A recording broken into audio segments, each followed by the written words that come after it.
Rain hammered the cathedral steps while Vivian Mercer sat motionless in her destroyed wedding gown, mascara bleeding down her face like war paint. Hours ago, she was supposed to marry Miami's golden boy. Now she knew the truth. Her fiancé had been sleeping with her sister for months, and both families expected her to smile through it anyway for a goddamn business merger. Then a black Rolls-Royce pulled up, and Lucien Vale stepped out. The most feared mafia boss in Miami, the man whose name made grown criminals whisper. He draped his coat over her shaking shoulders and asked one quiet question. Who did this to you? That's when everything exploded. Drop a like, comment what city you're watching from, and let me see how far this story travels. You won't believe where this goes. The rain didn't care that Vivian's life had just detonated. It kept coming down in cold sheets, soaking through $15,000 of Italian lace and turning the cathedral steps into a river of runoff and ruined dreams. Vivian Mercer sat there anyway, knees pulled to her chest, watching her engagement ring catch fragments of neon light from the street below. 3 hours ago, she'd been standing in a dressing room surrounded by bridesmaids who wouldn't meet her eyes. That should have been the first warning. The second was her younger sister Cassidy slipping out early, claiming she felt sick. The third was finding them together in the coat check room. Damian Torres, her fiancé, with his hands buried in Cassidy's hair and his mouth on her neck. Vivian had stood there, frozen, watching her entire future collapse into a singular image she'd never be able to burn out of her brain. When Damian finally noticed her, he didn't even have the decency to look ashamed. He'd just straightened his tie, smirked, and said, "Don't be dramatic, Viv. We'll talk after the ceremony." Like she was the one being unreasonable. Like betrayal was just another item on the wedding checklist. She'd run, grabbed the dress, ignored the shouting behind her, and sprinted through the reception hall in heels that weren't made for escape. Nobody followed. That hurt worse than anything, knowing that not a single person in that building cared enough to chase her down. So now she sat alone on cold marble, dress ruined, heart shredded, while Miami's downtown chaos rolled past her like she didn't exist. A car door slammed. Vivian didn't look up, probably just another rideshare dropping off someone with an actual future. She pulled the soaked lace tighter around her shoulders and tried to remember how to breathe without crying. Footsteps approached. Expensive shoes on wet pavement. Close. Too close. "You're going to catch pneumonia out here." The voice was low, controlled, with an edge that suggested whoever owned it wasn't used to being ignored. Vivian still didn't look up. She was done taking orders from men in expensive suits. "I'm fine," she said flatly. "You're sitting in a wedding dress in a thunderstorm. That's the opposite of fine." "Then I'm the opposite of fine. Go away." Silence. The rain kept drumming. The footsteps didn't retreat. Finally, Vivian lifted her head. The man standing 3 feet away looked like he'd been carved from shadows and bad decisions. Tall, lean, dark hair slicked back from a face that was all sharp angles and controlled violence. He wore a black suit that probably cost more than her car, and his eyes, dark, unreadable, dangerous, studied her with the kind of focus that made her spine straighten instinctively. Lucien Vale. Oh, Christ. Vivian recognized him immediately. Everyone in Miami knew that face, even if most people were smart enough to avoid it. Lucien Vale ran half the city's underworld with the kind of cold precision that made other criminals look like amateurs. Korean-American, ruthlessly intelligent, and connected to everything from the docks to the downtown high-rises. Damien had mentioned him exactly twice during their engagement, both times in the tone people use when discussing sharks or live grenades. Dangerous business, getting involved with Vale, man's got no mercy. And now he was standing in front of her, holding an umbrella, and looking at her like she was a problem he intended to solve. "You're Vivian Mercer," he said, not a question. "Was," she corrected bitterly. "Pretty sure I just traded that name in for something worse." Lucien's expression didn't change, but something flickered in his eyes. Recognition, maybe. Or understanding. He stepped closer, angling the umbrella to cover them both, and the rain's assault softened to a muted hiss. "What happened?" "You don't want to know?" I asked. Vivian laughed, sharp and humorless. "Groom's been screwing my sister. Families want me to marry him anyway. Merger's more important than my dignity, apparently." She looked up at him, mascara streaked and furious. Happy? That the kind of tragedy you were hoping for? Lucian's jaw tightened almost imperceptibly. When he spoke again, his voice was quieter, deadlier. Damien Torres. It wasn't a question. Of course he knew. Men like Lucian Vale made it their business to know everything. Yeah, Vivian said. Are you two friends? No. The word came out like a blade. We're not. He reached into his jacket. Vivian tensed instinctively, but he just pulled out a coat, expensive, black, still warm from body heat, and draped it over her shoulders without asking permission. The fabric smelled like cedar and something darker, something that suggested boardrooms and bloodshed. You can't stay out here, Lucian said. I don't have anywhere else to go. That was the truth, raw and humiliating. Her family would force her back to Damien. Her friends were Damien's friends. Her apartment was in a building Damien's father owned. Every corner of her life had been bought, sold, or controlled by people who saw her as leverage. Lucian studied her for a long moment. Then he did something Vivian didn't expect. He offered his hand. Yes, you do, Ban. The Rolls-Royce was quiet enough to make Vivian's breathing sound too loud. Leather seats, tinted windows, and a partition separating them from the driver who hadn't looked at her once. Vivian sat rigid against the door, Lucian's coat still wrapped around her shoulders, watching Miami's glittering skyline slide past. This was insane. She just climbed into a car with one of the most dangerous men in Florida because he'd offered her shelter and she'd been too broken to refuse. Every true crime documentary she'd ever watched was screaming warnings inside her skull. But Damien's voice was louder. Don't be dramatic, Viv. Screw dramatic. She was going to be absolutely unhinged. Where are we going? She asked.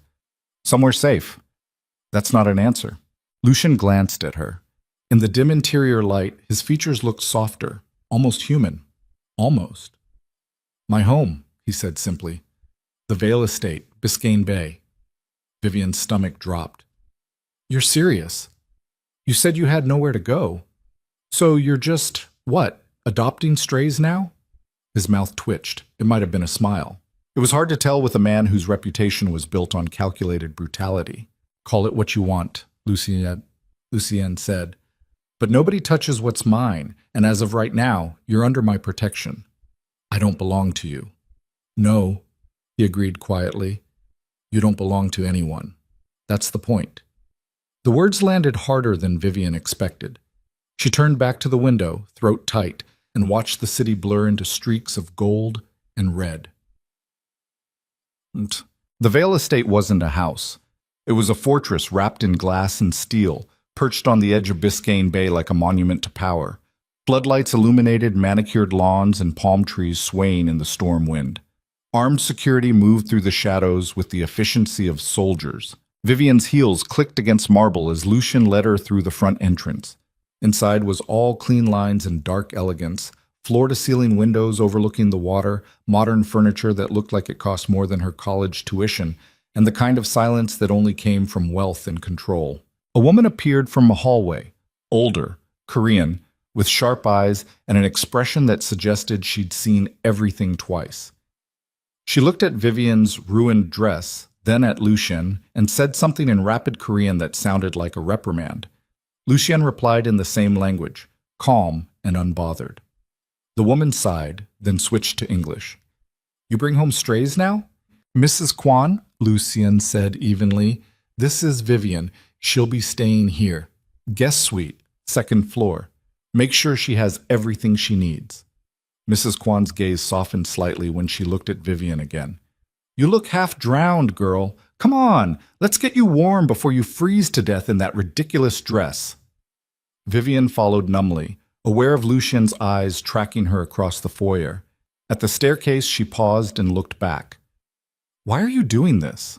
Lucian stood in the center of the massive room, hands in his pockets, backlit by lightning flashing over the bay. When he answered, his voice carried clearly across the space.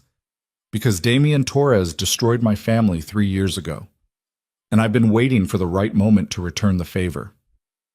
Then he turned and disappeared into the shadows, leaving Vivian standing on the stairs with the truth settling over her like ice water. She wasn't a guest, she was a weapon. But the guest suite was bigger than Vivian's entire apartment. King bed, walk-in closet, marble bathroom with a shower that had more jets than a car wash.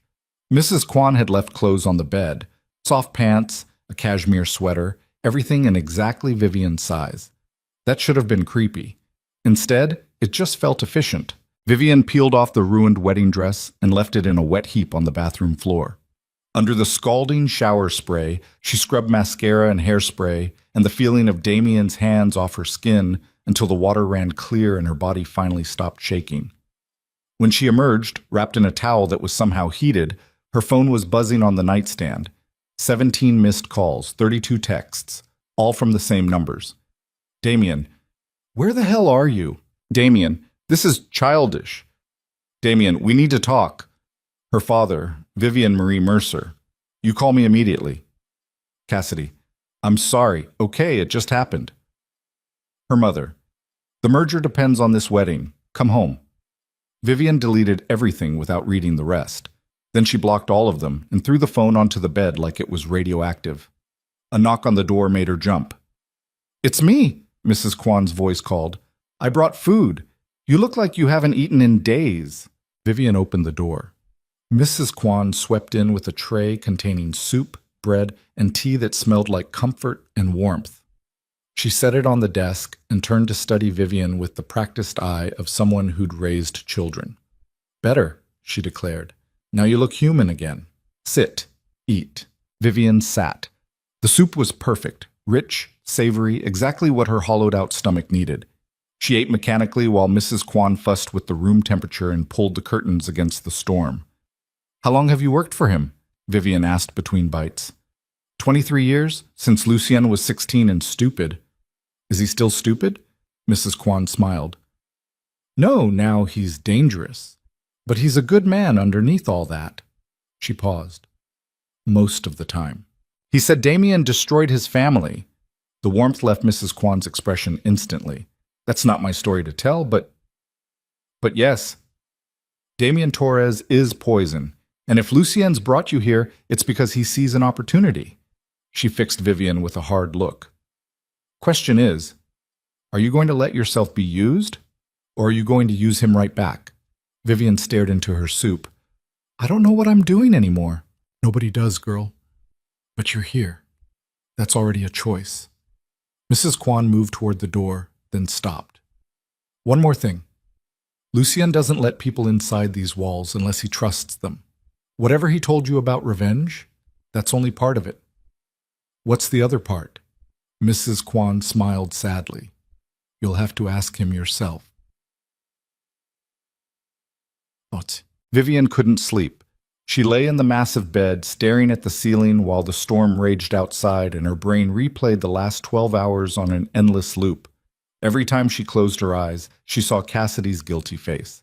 Damien's smirk, her father's cold disappointment. At 2 a.m, she gave up and pulled on the cashmere sweater. The house was silent as she slipped into the hallway, bare feet soundless on polished wood. She had no destination in mind, just needed to move, to think, to breathe in a space that wasn't suffocating. She found Lucien on the terrace. He stood at the glass railing, looking out over the bay with a crystal tumbler in one hand and the kind of stillness that suggested he'd been there for hours. He didn't turn when Vivian approached, but his shoulders shifted slightly, acknowledgement without invitation. Can't sleep? His voice was rougher now, stripped of its earlier control. Can you? Vivian countered. Rarely. She joined him at the railing. Below, the bay churned black and violent, reflecting the city lights like broken stars. The storm was moving east, leaving behind the electric smell of ozone and possibility. Tell me about Damien, Vivian said quietly. Tell me what he did. Lucien was silent for so long she thought he wouldn't answer. Then he took a drink and started talking. 3 years ago, my younger brother Ethan was working construction. Legitimate business, good contracts, building half the waterfront developments in Miami. Then the feds came sniffing around, asking questions about drug trafficking through the construction sites. Vivian's stomach sank. She already knew where this was going. Someone had planted evidence, Lucien continued, voice flat and deadly. Falsified shipping manifests, doctored communications, Everything needed to make Ethan look guilty. He lost his license, lost his contracts, nearly lost his freedom. By the time we proved it was a setup, Damian Torres had already swooped in and claimed every single project. Jesus, Vivian breathed. Ethan never recovered. He's been in and out of therapy for years, can't hold a job, barely leaves his apartment. Damian didn't just steal his business, he stole his future. Lucian turned to look at her, and the rage in his eyes was so controlled it was terrifying. And your family brokered the deal. Your father negotiated the handover. They knew exactly what Damian had done, and they rewarded him for it. Vivian felt sick. I didn't know. I know you didn't. His expression softened fractionally. You were just the prize, the final piece to legitimize Damian's empire. I'm not a prize, Vivian said sharply. I'm not a piece. I'm a person who just had her entire life ripped apart. I know, Lucian said again, quieter this time. That's why you're here. The air between them felt charged, dangerous in a way that had nothing to do with crime or revenge. Vivian should have been terrified, should have been running. But standing there in the dark with Miami spread out below them like a battlefield, all she felt was clarity. So what now? She asked. You use me to destroy Damian? Make him look weak for losing control of his fiancée? That was the plan. Lucian set his glass on the railing. Before I actually met you. And now? He looked at her like she was a problem he couldn't solve. Like she'd walked into his carefully constructed world and immediately blown it apart. Now I don't know, he admitted. But you're safe here, for as long as you want to stay. Vivian laughed bitterly. Safe? In the house of Miami's most dangerous crime boss. Safer than anywhere Damian can reach you. That was probably true. Vivian leaned against the railing, feeling the cold glass against her palms, and tried to figure out what the hell she was supposed to do next. Go back to her family? Impossible. Face Damian? Never. Start over somewhere new? With what money? What connections? I don't have anything, she said quietly. No job, no money, no plan. I've been living in Damian's world for so long I forgot how to exist outside it. Then don't go back, Lucian said simply. Stay. Figure it out from here. And what do I owe you? His jaw tightened. Nothing. I'm not Damian. I don't collect debts from people who are already broken. The words hit harder than Vivian expected. She turned to face him fully. This dangerous man who'd pulled her out of the rain and given her shelter without asking for anything in return. Up close, she could see the exhaustion in his eyes, the tension in his shoulders. He looked like someone who'd been fighting for so long he'd forgotten what peace felt like. Why did you really stop? Vivian asked. On the cathedral steps. You could have just kept driving. Lucian held her gaze. Because I know what it's like to be abandoned by people who are supposed to protect you. And I'm done watching it happen. Something cracked open in Vivian's chest. Something that had been locked down tight since she'd found Damian with Cassidy. Before she could stop herself, she reached out and touched Lucien's hand where it rested on the railing. His fingers tensed, but he didn't pull away. Thank you, Vivian whispered, for stopping. Thunder rumbled in the distance. The storm was moving on, leaving behind a city washed clean and glittering with false promises. But here on this terrace, with Lucien's hand warm under hers and the bay stretching dark and infinite before them, Vivian felt something she hadn't felt in years. Hope. And the terrifying certainty that whatever happened next was going to change everything. Yet, morning came too bright and too fast. Vivian woke to sunlight streaming through floor-to-ceiling windows and the smell of coffee drifting from somewhere downstairs. For one confused moment, she thought she was still in her old apartment, that yesterday had been a nightmare, that she'd wake up and everything would be... Then she saw the cashmere sweater draped over a chair that cost more than her monthly rent, and reality crashed back. She was in Lucian Vale's house. Damian Torres was probably losing his mind, and Vivian had absolutely no idea what to do next. She found Mrs. Kwan in the kitchen, a massive space of stainless steel and marble that looked like it belonged in a restaurant. The older woman was chopping vegetables with the efficiency of a surgeon, while a younger man sat at the island drinking coffee and scrolling through his phone. He looked up when Vivian entered. Late 20s, Korean, with Lucian's sharp features and none of his control.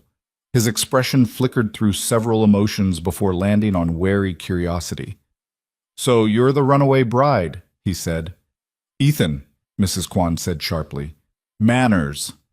"What?" "I'm just observing facts," but his tone softened slightly. "I'm Ethan, Lucien's brother, the one Damien Torres tried to destroy." Vivian's throat tightened. "I'm sorry. I didn't know." "Yeah, nobody ever knows." Ethan set his phone down. "That's kind of Damien's specialty. Destroying people quietly while everyone else is looking the other way."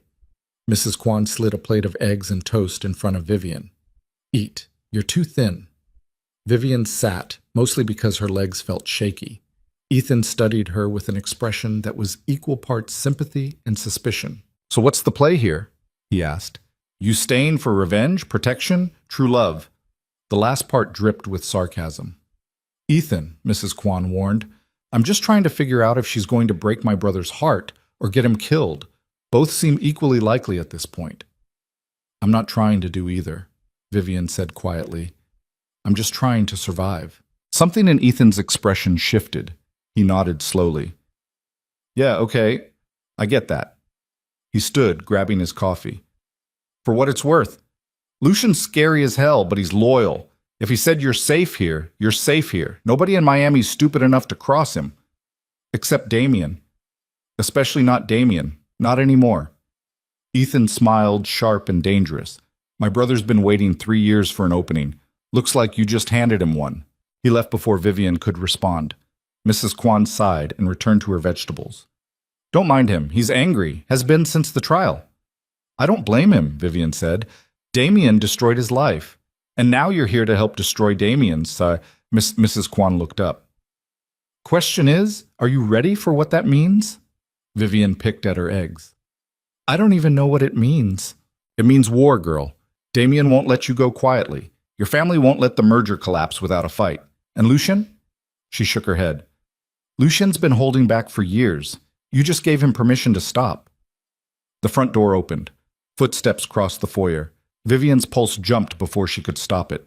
Lucien appeared in the kitchen doorway, dressed in a dark suit and looking like he'd already put in a full day's work. His eyes found Vivian immediately, scanning her face with an intensity that made her skin warm. "You slept," he observed. "A little." "Good." He grabbed coffee, black, and leaned against the counter. "We need to talk about next steps." "Next steps?" "Damien knows you're here by now. He'll make a move, probably today." Lucien's expression was all business. "I need to know what you want to do." Vivian set down her fork. "What are my options?" 1. I can arrange transport out of Miami. New city, new identity, enough money to start over clean. Damien never finds you. And 2. Lucien's eyes darkened. "You stay. We make this a war. Use you being here to destabilize Damien's reputation, his business relationships, his control. Force him to react publicly. And when he does..." He paused. "We finish what he started 3 years ago." The kitchen fell silent except for the knife against Mrs. Kwan's cutting board. Steady, rhythmic, like a countdown. Vivian looked at Lucien, really looked at him. This man who'd pulled her from the rain, sheltered her without asking for anything, and was now offering her both escape and revenge. "If I stay," she said slowly, "Damien will come for me, for you. This could get people killed." "It could," Lucien agreed, "but it could also end him, permanently. You're asking me to choose between running and fighting. I'm asking you to choose for yourself, for the first time in your life." Vivian's hands trembled. She pressed them flat against the marble island, feeling the cool stone ground her. Every survival instinct screamed at her to run, disappear, rebuild somewhere Damien's shadow couldn't reach. But the memory of his smirk rose up like poison. "Don't be dramatic, Viv." She looked up at Lucien. "If I stay, if we do this, I'm not just a pawn. I'm not just the sad ex-fiancé you parade around to embarrass him. I'm in this completely, or I'm not in it at all." Something flickered in Lucien's expression. Respect, maybe, or recognition. "Agreed," he said simply. "And when it's over, when Damien's destroyed, I walk away, free. No obligations." "You'll have my protection for life," Lucien said. But yes, no obligations. Vivian took a breath, released it, made the choice that would either save her or destroy her. Then I'm staying. Mrs. Kwan's knife paused mid-chop. Ethan appeared in the doorway, eyes wide. And Lucian's expression shifted into something dark and satisfied and absolutely merciless. Good, he said quietly, because Damien Torres just pulled up outside. The doorbell rang, and Vivian's new war began. The doorbell rang again, longer this time, insistent. Vivian's coffee cup froze halfway to her mouth. Through the kitchen doorway, she could see the front entrance, massive double doors with frosted glass panels that turned the figures outside into dark, warped shadows. 3 of them. Maybe 4. Lucien didn't move. He stood against the counter, coffee in hand, watching Vivian with an expression that gave away absolutely nothing. You don't have to see him, he said quietly. Yes, I do. Vivian set the cup down before her shaking hands could betray her. If I hide now, I'll be hiding forever. Mrs. Kwan wiped her hands on a towel. I'll be in the next room. You need me, you shout. Ethan pulled out his phone. I'm recording everything, just in case Damien tries something stupid. He will, Lucien said. He straightened, buttoned his suit jacket with mechanical precision, and looked at Vivian. Stay behind me. Don't engage unless you want to. And if things go bad, they're already bad, Vivian interrupted. She stood, smoothed down the borrowed cashmere sweater, and lifted her chin. Let's get this over with. Lucian's mouth twitched, almost a smile. Then he turned and walked toward the entrance with the kind of calm that suggested he'd done this 1,000 times before. Vivian followed, heart hammering against her ribs. Lucien opened the door. Damien Torres stood on the marble steps like he owned them. Tall, conventionally handsome in that corporate America way, with styled blonde hair and a suit that screamed old money. He looked exactly the same as yesterday, perfect, polished, completely unbothered by the fact that he'd destroyed his fiancée 24 hours ago. Behind him stood 2 men in dark suits. Security, muscle. The kind of guys who got paid to look intimidating and break fingers when negotiations failed. Damien's eyes locked onto Vivian immediately. His expression flickered. Surprise, anger. Something that might have been satisfaction before smoothing back into practiced charm. Vivian, he said her name like a reprimand. Thank God. I've been looking everywhere for you. Vivian said nothing. Her throat had closed up the second she saw his face. Damien's gaze shifted to Lucien. The charm vanished instantly, replaced by cold assessment. Veil, he said flatly. I should have known you'd be involved in this. You're on my property, Lucien replied, voice pleasant and absolutely deadly. I suggest you state your business quickly. My business is with my fiancée. Damien's attention snapped back to Vivian. We need to talk, privately. No. The word came out stronger than Vivian expected. She stepped forward, positioning herself beside Lucien instead of behind him. We don't. Damien's jaw tightened. Vivian, you're being irrational. Yesterday was a misunderstanding. Cassidy and I, we were just fucking in the coat room? Vivian's voice cut through his explanation like glass. Yeah, Damien, I misunderstood that completely. One of the security guys shifted uncomfortably. Damien's face flushed. This isn't the place for this conversation, he said through gritted teeth. Then leave, Lucien suggested, because she's not going anywhere with you. She's my fiancée. Was, Vivian corrected. Past tense. We're done, Damien. The hell we are. Damien took a step forward. Lucien moved instantly, positioning himself between them with the fluid efficiency of someone trained for violence. Damien stopped, fists clenched, glaring at Lucien with barely contained rage. You think you can just walk away? After everything our family's invested in this merger? After 2 years of planning? I think I can do whatever I want, Vivian said, since I'm the one who got cheated on.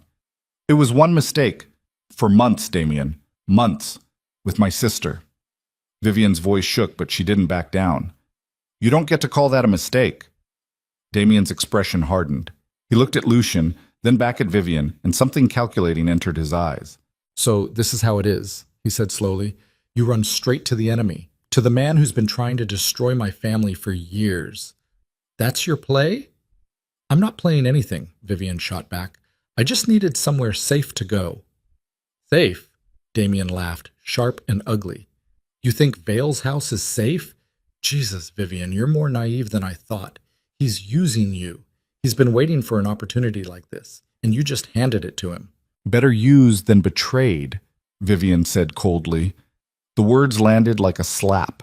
Damien's face went white, then red. You're going to regret this, he said quietly. Both of you. This merger was worth $40 million. My father, your father, the investors, they're not going to just let you walk away because you got your feelings hurt. Then they can be disappointed, Vivian said. I'm done being sold for business deals. Damien stared at her like she'd grown a second head, like the idea of her having an opinion, having agency, was completely foreign to him. Maybe it was. You have 24 hours, Damien said finally, addressing Vivian but looking at Lucien. 24 hours to come to your senses and come home. After that, this gets ugly. For everyone. It's already ugly, Lucien said pleasantly. Now get off my property before I have you removed. Damien's security guys tensed. For one terrible second, Vivian thought violence was about to erupt right there on the pristine marble steps. Then Damien raised a hand, stopping them. This isn't over, he said. Yes, Vivian replied. It is. Damien held her gaze for a long moment.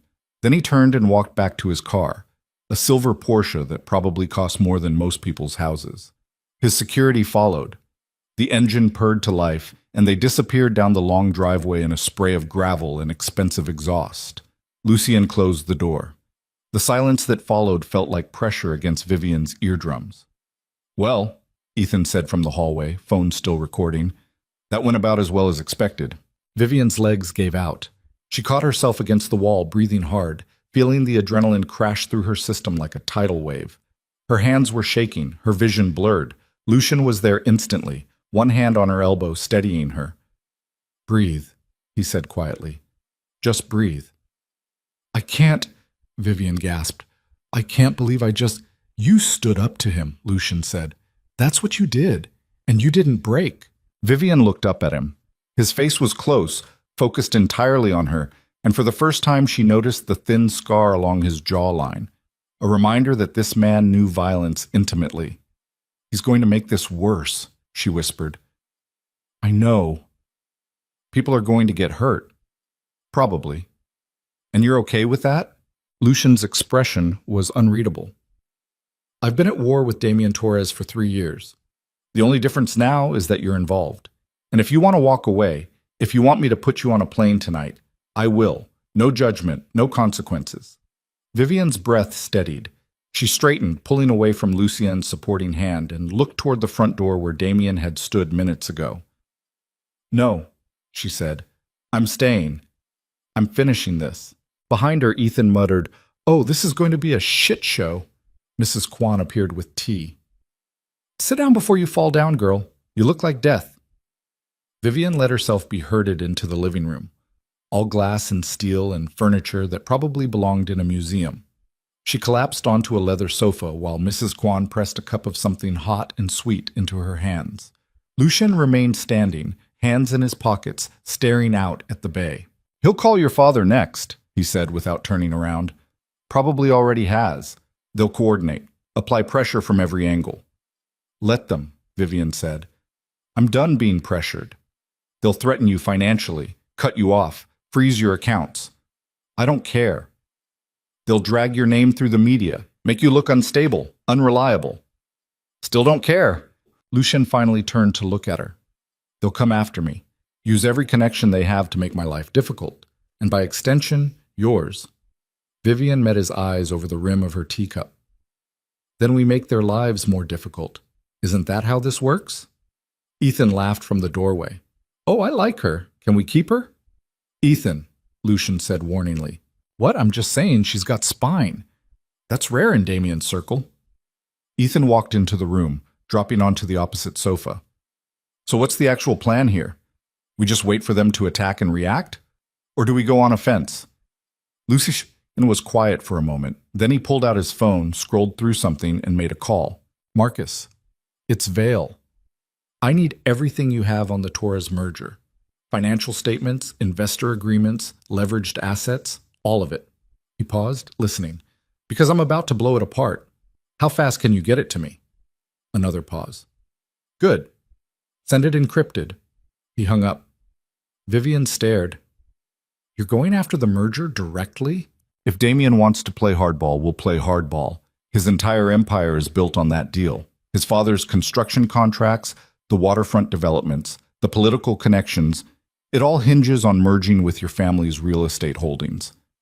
Lucian's expression was carved from ice. So we're going to expose every illegal shortcut, every bribed official, every piece of fraud they committed to make it happen. That'll destroy both families, Vivian said quietly. Yes, including mine. Yes. Vivian set down her teacup. Her hands were steady now. Do it! Mrs. Kwan made a small sound of approval. Ethan grinned like Christmas had come early. Lucien studied Vivian for a long moment. You're sure? They sold me, Lucien. Like property. Like I was just another asset to be traded for profit. Vivian's voice was cold, certain. So yeah, burn it all down. I want to watch. Something dangerous lit in Lucian's eyes. Something that suggested he'd been waiting for someone to give him permission for a very long time. All right, he said softly. Then let's go to war. What? The next 3 hours were a blur of phone calls, encrypted files, and information that made Vivian's stomach turn. Lucien's study was all dark wood and leather, with 3 computer monitors displaying spreadsheets, blueprints, and communication logs that told a story of corruption so deep it was almost impressive. Marcus, whoever he was, had delivered everything. And it was damning.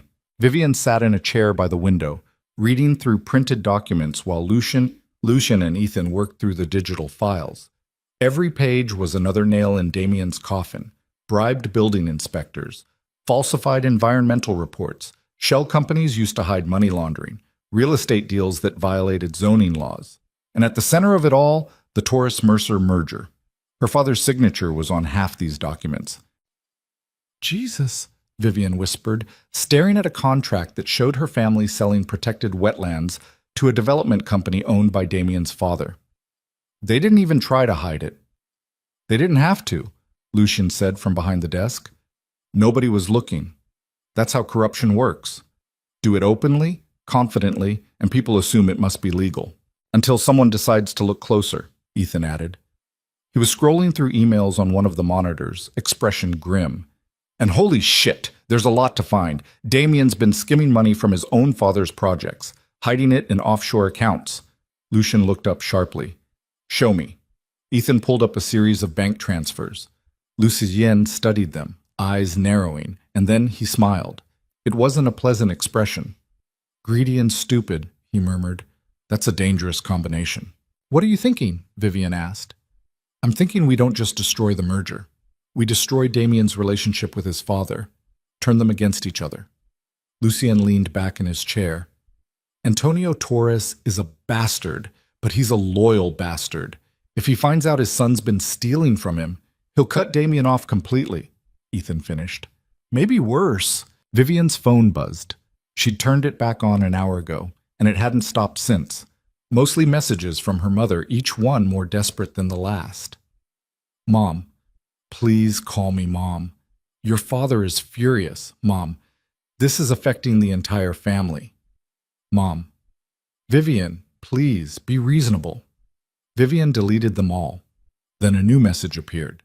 Cassidy, can we talk? Please? Vivian's jaw clenched. She stared at her sister's name, feeling rage build behind her ribs like a living thing. Problem? Lucien asked, watching her. My sister wants to talk. Don't. I'm not going to. Vivian blocked the number. She made her choice. I'm making mine. Another message came through, this one from a number she didn't recognize. Unknown. You're making a mistake. This won't end well for you. Vivian showed it to Lucien. His expression darkened. Damien's getting desperate. That's good. Desperate people make mistakes. He pulled out his own phone. I'm putting security on you. Anywhere you go outside this house, you'll have protection. You think he'd actually hurt me? I think Damien Torres is realizing he's about to lose everything. and men like him don't lose gracefully. Lucien made a call, spoke in rapid Korean, then hung up. Jin will be your shadow, former special forces, completely trustworthy. He'll stay out of your way unless you need him. I don't need a bodyguard. You do now, Lucien said flatly. This isn't negotiable, Vivian. You're living under my roof, which makes you my responsibility. And I don't take chances with things I'm responsible for. The possessiveness in his voice should have been alarming. Instead, it made something warm and dangerous curl in Vivian's chest. Ethan coughed loudly. Okay, so while you two work out your protection kink, I'm going to keep digging through these emails. There's something here about a city council vote. Focus on the money, Lucien interrupted. Everything traces back to money. Find the accounts, find the transfers, find the proof. They worked through lunch. Mrs. Kwan brought sandwiches that nobody ate and coffee that disappeared in minutes. Outside, Miami blazed in afternoon sun, but inside Lucien's study, they were building something else. A case, a weapon, an ending. Around 3, Vivian's phone rang. Not a text, an actual call. From her father. She stared at the screen, watching Richard Mercer's name flash over and over. Lucien glanced up, saw her expression, and raised an eyebrow. Your move, he said quietly. Vivian answered. Put it on speaker. Vivian Marie Mercer. Her father's voice filled the room, cold, authoritative, completely controlled. We need to talk, now. We're talking, Vivian said. In person. This is not a conversation for phones. Then I guess we're not having it. Silence. She could practically hear her father recalculating. You're at Vale's house, he said finally. That's confirmed. Do you have any idea what you're doing? The position you've put this family in? I know exactly what I'm doing, Dad. I'm choosing myself over a business deal. This isn't about business. It's only about business. Vivian's control snapped. It's always been about business. You sold me to Damien like I was real estate, another property to develop and flip for profit. That's not... We were securing your future. You were securing yours. Vivian stood, pacing the study with the phone clutched in her hand. The merger, the investors, the expansion, that's all you cared about, not me, not whether I was happy, not whether Damien was a lying, cheating piece of shit. Language, Vivian. Fuck my language. The words felt like freedom. Damien was sleeping with Cassidy for months, Dad. And you knew, Mom knew, everyone knew except me. Her father's silence was answer enough. We thought it would pass, he said finally. Cassidy is young. Damien was... It was a phase. The important thing was the marriage, the merger. Vivian laughed, bitter and broken. The important thing? Right. God forbid we let human emotions get in the way of profit margins. You're being dramatic. I'm being honest. For the first time in my life, I'm being honest. And here's some more honesty, Dad. I'm done. With Damien. With the merger. With all of it. Find another daughter to sell. If you don't come home and fix this, you're out of the family, completely. No trust fund, no inheritance, no financial support whatsoever. The threat landed exactly like it was meant to, a punch to the gut disguised as concern. Vivian looked at Lucien. He was watching her steadily, expression unreadable, but his hands were clenched on the desk. Okay, Vivian said into the phone. Cut me off. I don't care anymore. Vivian, I mean it. Keep your money. Keep your legacy. I'd rather be broke and free than rich and suffocated. You're making the biggest mistake of your life, her father said coldly. No, Dad. The biggest mistake was believing you actually loved me more than your bank account. Vivian's voice broke, but she pushed through. I'm done. Don't call again. She hung up. The phone slipped from her hand. Vivian stood in the middle of Lucien's study, breathing hard, feeling like she'd just jumped off a cliff. Ethan whistled low. Well, that's one bridge thoroughly burned. You okay? Lucien asked quietly. Vivian nodded, then shook her head, then laughed, because what else was there to do? I just got disowned by my family for refusing to marry a cheater, she said. So no, I'm not okay, but I'm free. And that's worth it. Lucien stood, crossed the room, stopped in front of her with that same careful distance he always maintained, close enough to help, far enough to give her space. You're not broke, he said. What? You said you'd rather be broke and free. You're not broke. I'll make sure of that. Lucien, I can't. You can, and you will. His voice was firm. I have more money than I know what to do with. You need a fresh start. That's not charity. That's strategy. Damien and your father are counting on you being helpless without them. So we're going to prove them wrong. Vivian stared at him. This man who'd been a stranger 48 hours ago. This dangerous, complicated, surprisingly gentle man who kept offering her things she didn't know how to accept. Why are you doing this? She whispered. Lucien's expression softened fractionally. Because nobody helped me when I needed it, and I'm done watching people get destroyed by the same men who destroyed my family. Before Vivian could respond, Ethan's computer chimed loudly. Guys? He was staring at one of the monitors, face pale. We've got a problem. Lucien moved instantly. What is it? Email just came through Damien's account. He's calling an emergency board meeting tomorrow. Torres Construction, Mercer Real Estate, all the major investors. Ethan scrolled rapidly. And look at the subject line. Vivian read it over his shoulder. R.E. Merger status and concerns. Regarding Vivian Mercer's mental stability. Her blood went cold. He's going to claim I'm having a breakdown, she said slowly. He's going to tell everyone I'm unstable, irrational, that I can't be trusted to make my own decisions. And then he'll push through the merger without you, Lucien finished, using your instability as justification. Your father will probably support it, concerned parent protecting his mentally unwell daughter. That son of a bitch, Vivian breathed. Ethan kept reading. It gets worse. He's bringing a psychiatrist to the meeting, Dr. Andrew Chen, prepared to testify that Vivian shows signs of emotional distress and impaired judgment. Paid testimony, Lucien said, but it doesn't matter. Once it's on record, the damage is done. Everyone will question your competence, your decisions, everything. Vivian felt panic rising. This was worse than being cut off. This was being erased, having her agency, her sanity, her entire identity called into question by men who saw her as an obstacle to be removed. What do I do? She asked. Lucien was quiet for a long moment. Then he pulled out his phone and made a call. Marcus, I need a lawyer, corporate and civil, someone aggressive who doesn't mind getting dirty. Pause. Tomorrow morning, Vale Estate, non-negotiable. Another pause. Good. Send me their information. He hung up and looked at Vivian.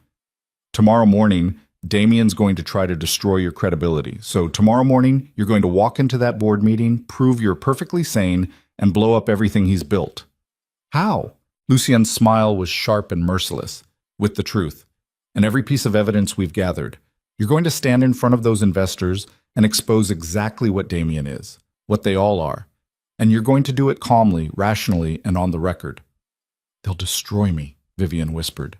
They'll try, Lucien corrected, but they won't succeed, because you won't be alone. I'll be there.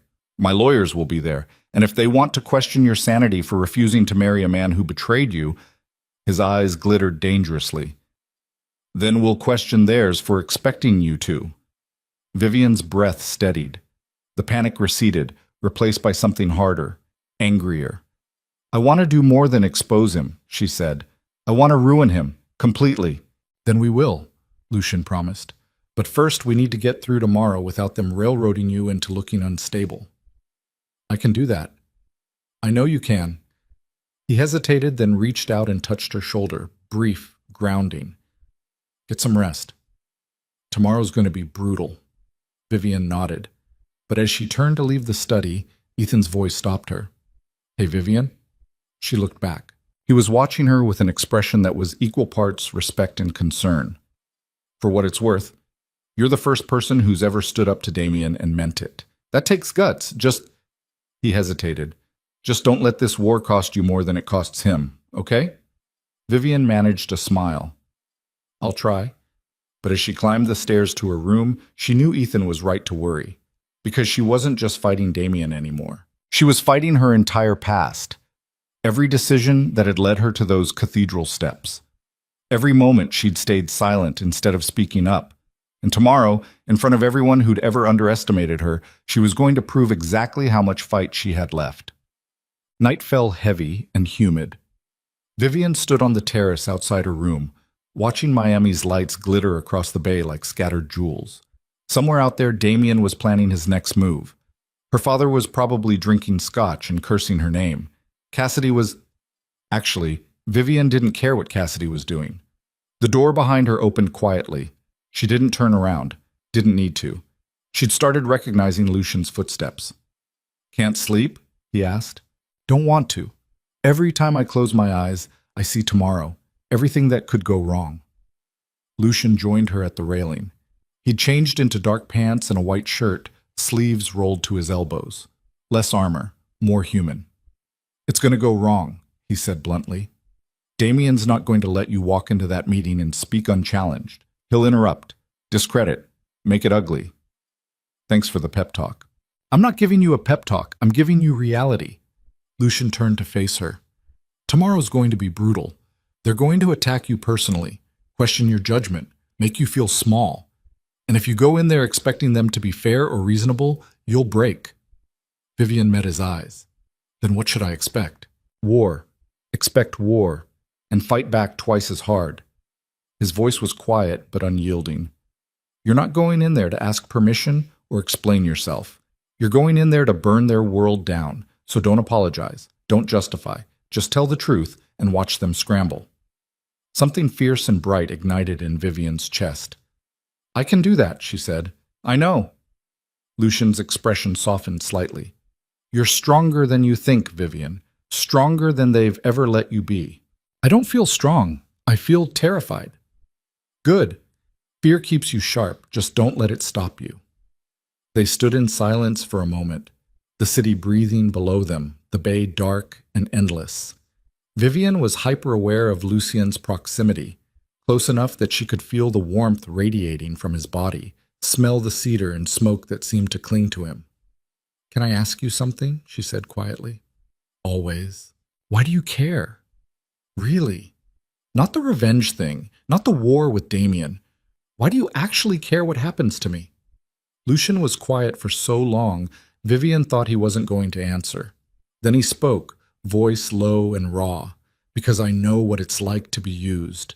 To have people look at you and see a weapon or a tool or a threat, but never a person." He stared out at the water. "And I'm tired of watching good people get destroyed by men who see them as collateral damage." "I'm not good," Vivian said. "I let this happen. I ignored the warning signs. I convinced myself Damien loved me when—" "Stop." Lucian turned to her, expression fierce. "You were manipulated, gaslit, controlled. That's not weakness. That's what abusers do. They make you doubt yourself until you can't trust your own instincts." "How do you know so much about it?" His jaw tightened. "Because I watched my mother stay with my father for 15 years while he drank and gambled and hit her. And everyone told her it was her fault, that she wasn't supportive enough, that if she just tried harder, he'd change." His voice dropped to something dangerous. "She died still believing it was her fault. And I swore I'd never let anyone do that to someone I—" He stopped abruptly. "Someone you what?" Vivian asked softly. Lucian looked at her. Really looked at her. And for the first time since they'd met, Vivian saw past the controlled exterior to the raw humanity underneath.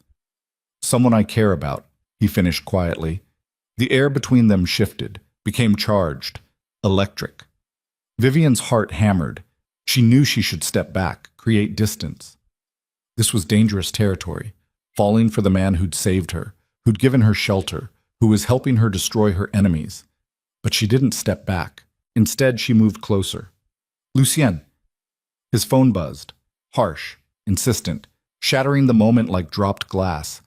Lucien pulled it out, scowling at the screen. Then his expression went dark. "What?" Vivian asked. "Security alert. Someone just tried to access the property through the south gate." He was already moving toward the door. "Stay here. Lock this door. Don't open it for anyone except me or Mrs. Kwan. What if it's probably Damien's people trying to rattle us. Or worse." Lucian paused in the doorway. "Please, Vivian, just stay here." Then he was gone, moving fast and silent through the house. Vivian locked the door, backed away from the terrace. Her phone buzzed in her pocket. Unknown. Last chance. Come home or face consequences. Another message, seconds later. Unknown. We know where you are. We know who you're with. This ends badly for you. Vivian's hand shook. She pulled up her recent calls, found Lucian's number, and was about to press dial when she heard it. Voices downstairs, raised, angry. Then a crash. Vivian's breath stopped. She moved to the door, pressing her ear against the wood. More voices. A woman shouting, "Mrs. Kwan, maybe?" Then Lucian's voice, cold and deadly, speaking Korean too fast for Vivian to catch, even if she understood the language. Another crash, closer this time. Vivian's phone rang. She nearly dropped it. Lucien's name flashed on the screen. "Hello? Stay in your room." His voice was clipped, controlled, but she could hear violence underneath. "Do not come out. Do you understand?" "What's happening?" "Damien sent people. We're handling it. Just stay—" The line cut off. Vivian stared at her phone, pulse thundering. Every instinct screamed at her to hide.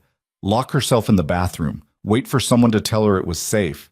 But she was done hiding. She grabbed the heaviest object in the room, a marble bookend, and unlocked the door. The hallway was empty. Too quiet. Vivian moved toward the stairs, gripping the bookend like a weapon, trying to remember everything she'd ever seen in action movies about not getting killed. Voices drifted up from below, clearer now. "Told you to leave. We're not leaving without her. Then you're not leaving at all." Vivian reached the top of the stairs and looked down. The scene in the foyer was controlled chaos. 3 men in dark clothes, not Damien's usual security, these guys looked military, were being held at gunpoint by Lucian's people. Ethan stood off to the side, phone out, still recording. Mrs. Kwan was shouting in Korean, brandishing what looked like a kitchen knife. And Lucian stood in the center of it all, perfectly calm, with a gun pointed at the lead intruder's head. "You have 5 seconds to explain why I shouldn't kill you right now," Lucian said pleasantly. The lead guy, buzz cut, scar across his cheek, smiled. "Because Damien Torres wants his property back, and he's willing to pay for the damage." "Vivian's not property." "Didn't mean her. Meant the information you stole. Corporate files. Financial records. That's corporate espionage, Vale. Illegal. Punishable. Bad for business." Lucian's expression didn't change. Marcus obtained those files legally through public records requests and whistleblower testimony. If Damien wants to claim they're stolen, he's welcome to explain to the SEC why he thinks legal documents are illegal. The guy's smile faltered. "Now," Lucian continued, voice dropping to something lethal, "you're going to leave. You're going to tell Damien that if he sends anyone to my property again, I won't be this polite. And you're going to remember that I know exactly who you are, Marcus Chen. Former Marines, dishonorably discharged for assault, currently employed by a shell company that Damien uses for illegal wet work, which means if you disappear tonight, nobody's going to ask questions." Marcus's face went pale. "Do we understand each other?" Lucian asked softly. "Yeah, we understand." "Good. Get out." Lucian's security escorted the 3 men toward the door. Vivian watched from the stairs, bookend still clutched in her hand, as they were forcibly removed from the property. The door slammed. Lucian lowered his gun, and then he saw Vivian on the stairs. His expression shifted instantly, from cold control to something close to panic. "I told you to stay in your room," he said. "I heard crashing. I thought—" "You thought what? That you could fight off armed intruders with a bookend?" He crossed to the stairs in 3 long strides. "Jesus, Vivian, they could have grabbed you, used you as leverage. Do you have any idea what Damien would do?" "I wasn't going to hide while you got hurt protecting me," Vivian interrupted. Lucian stopped, stared at her. Something complicated crossed his face. "You're insane," he said finally. "So are you." "That's different." "How?" "Because I'm expendable. You're not." The words hit Vivian like a physical blow. She descended the remaining stairs until she was standing directly in front of him. "Don't say that," she said quietly. "Don't you dare say that." "It's true. It's not." Vivian's voice shook. "You're not expendable, Lucien. Not to Ethan. Not to Mrs. Kwan. And not to She stopped, breath catching. Lucien's eyes searched hers. "Not to who, Vivian?" The house fell silent around them. Even Ethan had disappeared. It was just them in the aftermath of violence, standing too close, everything unsaid finally demanding to be spoken. "Not to me," Vivian whispered. Lucian's hand came up, cupping her face with a gentleness that contradicted everything she knew about him. "This is dangerous," he said softly. "I know. If we do this, if we cross this line, it complicates everything. I don't care. You should." "Well, I don't." Vivian leaned into his touch. "I'm tired of being careful. Tired of doing what I should. I've been following other people's rules my entire life, and where did it get me? Engaged to a man who didn't love me. Used by a family who didn't care. I'm done, Lucien. I'm done being who everyone else needs me to be." His thumb brushed across her cheekbone. "And who do you want to be?" "I don't know yet, but I know I want to figure it out standing next to you." Something in Lucian's expression cracked. The control, the distance, all of it fell away, leaving behind someone raw and real and desperately human. "Vivian!" She kissed him before he could talk himself out of it. Lucian froze for half a second. Then his arms came around her, pulling her close, and he kissed her back with an intensity that stole her breath. It wasn't gentle. It was fierce and claiming, and it wasn't gentle. It was fierce and claiming and desperate, like drowning and breathing at the same time. Lucian's hand tangled in Vivian's hair, while his other arm locked around her waist, pulling her flush against him with enough force to make her gasp against his mouth. Vivian kissed him back with everything she had. All the rage and fear and loneliness she'd been carrying for months poured into this single moment. Her fingers clutched at his shirt, feeling the tension in his shoulders, the barely restrained violence that lived just beneath his skin. When they finally broke apart, both breathing hard, Lucian rested his forehead against hers.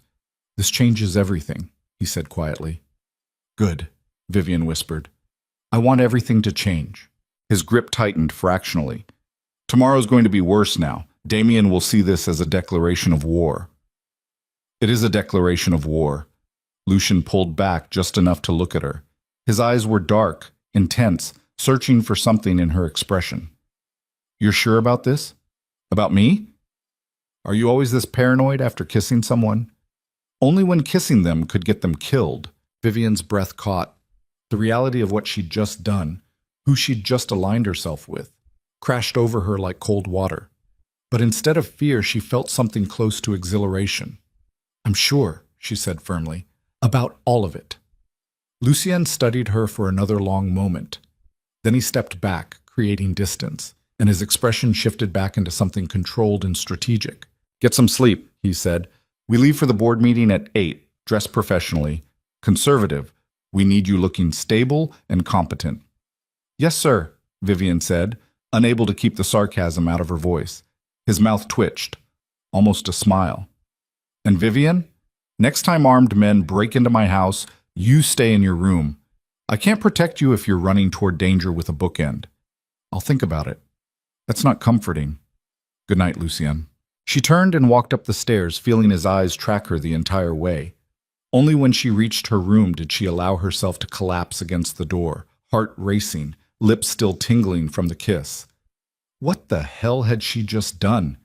But even as doubt crept in, Vivian knew the truth. She'd do it again, 1,000 times over. Because for the first time in her life, she'd chosen something for herself. Not because it was safe or smart or approved by her family. Because it felt right. She crawled into bed, still wearing her clothes, too exhausted to change, and fell into a dreamless sleep that felt like falling off a cliff. Aunt. Morning came brutal and bright.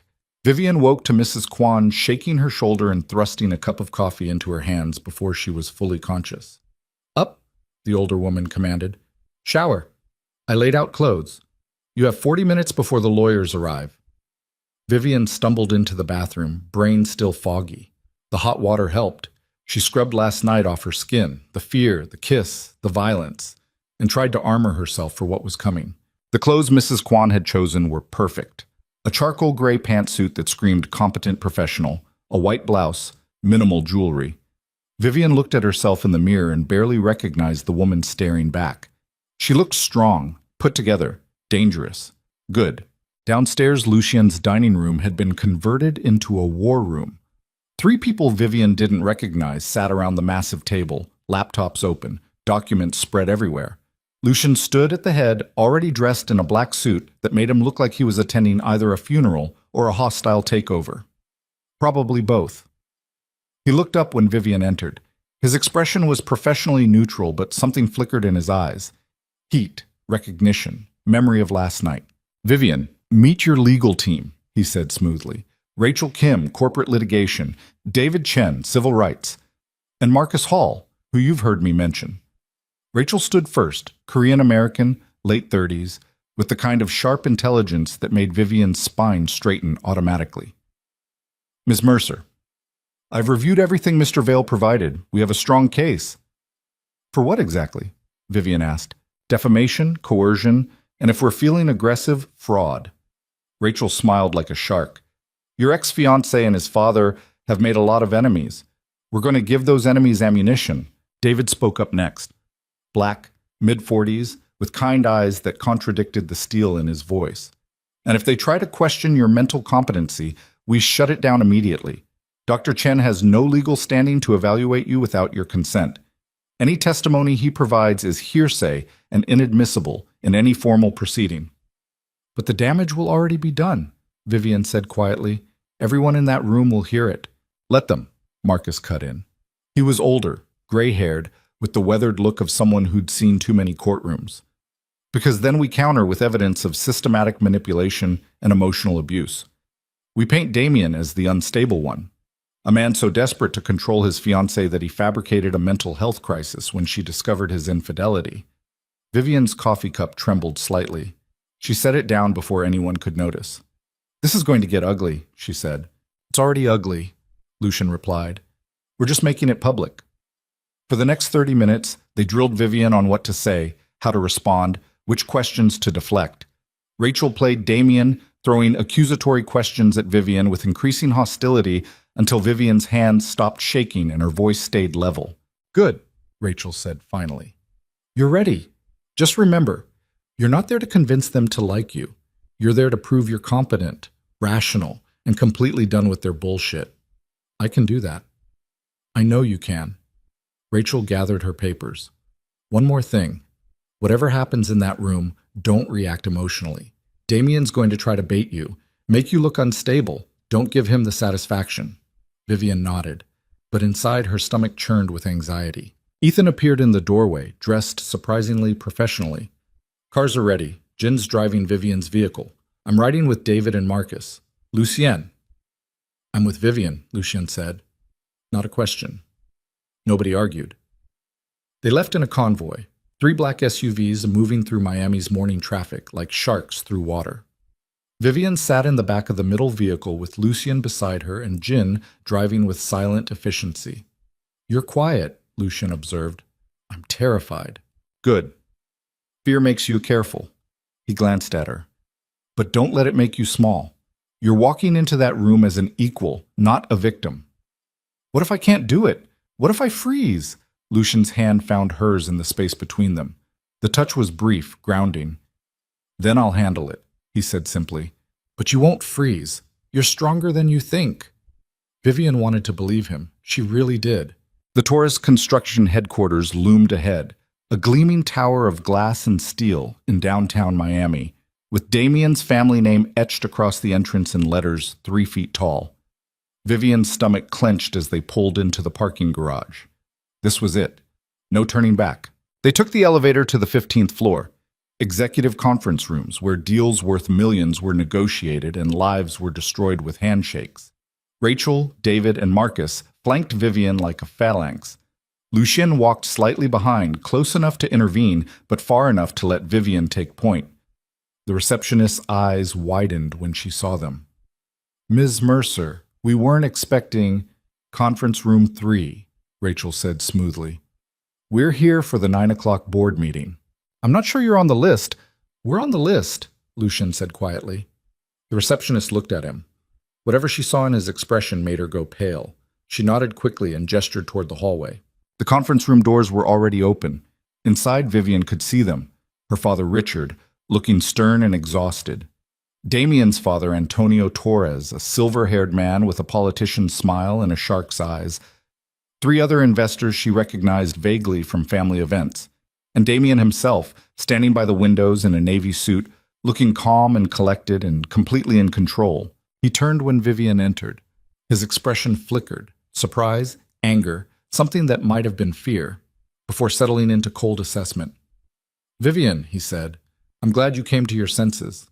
"I didn't," Vivian replied evenly. "I came to set the record straight." Her father stood. "Vivian, this isn't the time or place." "It's exactly the time and place, Dad." Vivian walked to the conference table and set her bag down with deliberate precision. "You called this meeting to discuss my mental stability. I'm here to prove you wrong." Antonio Torres cleared his throat. "Ms. Mercer, we're all concerned about you. Recent events suggest you may be experiencing emotional distress." "Recent events suggest I discovered my fiancé was sleeping with my sister," Vivian interrupted. "That's not emotional distress. That's a rational response to betrayal." Damien's jaw tightened. "You're blowing this out of proportion." "Am I?" Vivian turned to face him fully. "Tell me, Damien, how long were you sleeping with Cassidy? Because witnesses say months, plural." The room went silent. One of the investors shifted uncomfortably. "This is a private matter," Damien said tightly. "It stopped being private when you called a board meeting to question my sanity." Vivian's voice was steady, cold. "You want to talk about my judgment? Let's talk about yours. Let's talk about the offshore accounts you've been hiding from your father, the construction contracts you've been skimming money from, the environmental violations on the waterfront project." Antonio's head snapped toward his son. "What is she talking about?" "She's lying." "I have documentation," Vivian said. Rachel was already pulling folders from her bag, sliding them across the table. "Bank transfers, falsified invoices, everything." Damien's face went white, then red. "You stole confidential files. We obtained public records through legal channels," Rachel said smoothly. "If you'd like to challenge the authenticity of these documents, we can arrange a full forensic audit. I'm sure the SEC would be interested in participating." The temperature in the room dropped 10 degrees. Antonio Torres opened one of the folders. His expression went from confused to furious in the span of 3 seconds. "Damien," he said quietly, "is this true?" "Dad, I can explain. Is this true?" Damien's mouth opened, closed. He looked like a man watching his entire world collapse. "Some of it," he admitted finally, "but it's not what it looks like." "It looks like you've been embezzling from your own family's company," Antonio said, voice like ice. "It looks like you've committed fraud on multiple federal projects. It looks like you've put this entire organization at risk." "I was trying to expand. You were trying to steal." Antonio slammed the folder shut. "How long, Damien? How long have you been doing this?" Vivian watched with grim satisfaction as Damien scrambled for answers, but her father's voice cut through the chaos. "This doesn't change the fact that the merger is still necessary," Richard said. "Whatever personal issues exist between Damien and Vivian, the business arrangement stands. We've already committed to investors. The business arrangement is over," Vivian said. Her father's eyes narrowed. "You don't have the authority." "I'm withdrawing my consent," which, according to the prenuptial agreement you had me sign, invalidates the entire merger clause. Vivian pulled out her own document, annotated, highlighted, legally reviewed. Section 12, subsection 4. Either party may withdraw consent up to 48 hours before the marriage. We're well within that window. Rachel smiled. "We had a contract lawyer review it this morning. Ms. Mercer's withdrawal is legally binding." Richard's face turned purple. "You can't do this. I just did. The investors will pull out, then let them." Vivian's voice was hard. "I'm not marrying a man who cheated on me just to save your business deal, Dad. Find another way to make your money." Antonio Torres was still glaring at his son. "Get out of my sight," he said quietly. "We'll discuss this later, privately." Damien looked like he'd been slapped. "Dad, now." Damien left, door slamming behind him hard enough to rattle the glass walls. The remaining investors exchanged uncomfortable looks. One of them, an older man Vivian vaguely recognized, stood and gathered his papers. "I think we're done here," he said. Richard, Antonio, I'll be in touch about dissolving my position in this venture. This level of internal corruption is unacceptable. Another investor followed. Then the third. Within 5 minutes, the conference room had emptied except for Vivian, her legal team, Lucian, her father, and Antonio Torres. Antonio looked at Vivian with something that might have been respect. "You're a clever woman, Miss Mercer," he said, "but you've made powerful enemies today." "I already had powerful enemies," Vivian replied. "I just stopped pretending I didn't." Antonio nodded slowly. Then he looked at Richard. "We're done. Tell your daughter to watch her back. Damien doesn't handle rejection well." He left without another word. Richard stood frozen, staring at the empty conference table where $40 million had just evaporated. "You've destroyed everything," he said quietly. "No, Dad. You destroyed everything the moment you tried to sell me." Vivian picked up her bag. "I'm just refusing to be part of it anymore. You're out of the family, completely. I meant what I said." "I know. You'll have nothing, no money, no connections, no future." Vivian looked at Lucian, who stood silent and watchful by the door, then back at her father. "I'll have my dignity," she said. "That's more than you've ever had." She walked out without looking back. The elevator ride down felt like flying. Vivian's hands were shaking, adrenaline crashing through her system in waves, but she'd done it. She'd actually done it. Rachel was grinning. "That was beautiful. Did you see Antonio's face when he realized his son was stealing from him?" "Priceless," David agreed. "And your delivery was perfect, Vivian. Calm, rational, completely in control." Marcus was already on his phone.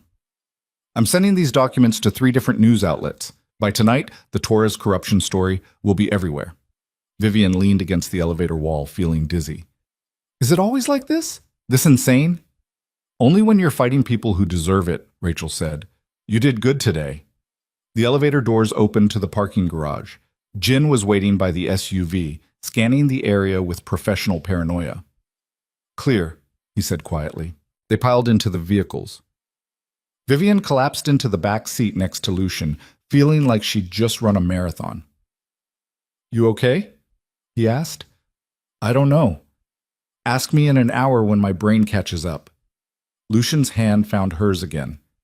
This time, he didn't let go.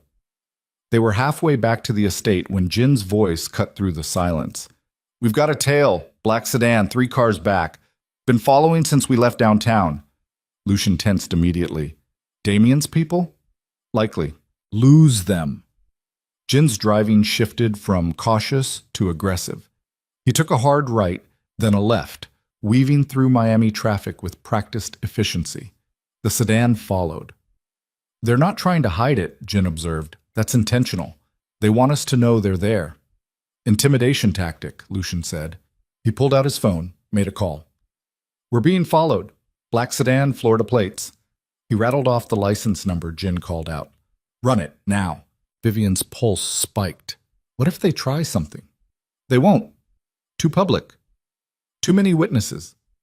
But Lucian's hand had moved to his waistband, where Vivian now noticed the outline of a gun. "Jin, take us to the safe house instead of the estate." "Copy that." The safe house turned out to be a nondescript condo building in Coral Gables, all concrete and anonymity. Jin pulled into the underground garage, and they waited in tense silence until the tail drove past without stopping. "They're gone," Jin confirmed. Lucian exhaled slowly. "All right. Everyone inside. We'll wait here until I get confirmation on who's behind that sedan." The condo was surprisingly comfortable. Modern furniture, stocked kitchen, bulletproof windows. Clearly, Lucian had planned for contingencies. Rachel, David, and Marcus set up shop at the dining table, already drafting follow-up legal documents. Ethan appeared from somewhere with coffee and the nervous energy of someone who'd been too close to danger too many times. Vivian stood by the window, watching Miami spread out below them, and tried to process everything that had just happened. She'd done it. She'd actually stood up to Damien, destroyed his credibility, blown up the merger. So why did she feel like she was waiting for the other shoe to drop? Lucian's phone rang. He answered, listened, then his expression went very still. "You're certain?" he asked quietly. Vivian turned. Something in his tone made her stomach clench. Understood. Send me everything you have. Lucian hung up and looked at Vivian. His face was carefully blank, which somehow made it worse. What? She asked. The sedan was registered to a private security firm, the same firm your father uses. Vivian's breath stopped. My father sent people to follow us? It gets worse. Lucian's voice was flat. Marcus just found something in the financial records. A series of transfers between your father's accounts and Antonio Torres, dating back 3 years. So? They've been business partners? These weren't business transactions, Vivian. They were personal, large amounts, regular intervals. Lucien pulled up something on his phone, showed her the screen. Your father's been paying Antonio Torres $200,000 a month for the past 3 years. Vivian stared at the numbers. They didn't make sense. I don't understand. Why would my father pay blackmail? Rachel said quietly. She'd been reading over Lucian's shoulder. That's a blackmail payment structure. The room tilted. No, Vivian said. That's not... My father wouldn't... There's more, Lucian said, and his voice was gentle in a way that made Vivian's skin go cold. Marcus traced the payments back to their origin. They started exactly 2 weeks after Ethan's arrest. Ethan looked up sharply. What? Lucian's jaw was tight. Your father didn't just know about the setup, Vivian. He orchestrated it. He and Antonio worked together to frame Ethan, destroy his business, and clear the way for Damien to take over the waterfront contracts. And Antonio's been bleeding him dry ever since, threatening to expose the whole thing if Richard doesn't pay. The words landed like physical blows. Vivian's knees went weak. She grabbed the window frame for support. You're wrong, she'd whispered. You have to be wrong. My father wouldn't do that. But even as she said it, she knew it was true. She could see it now, all the pieces falling into place.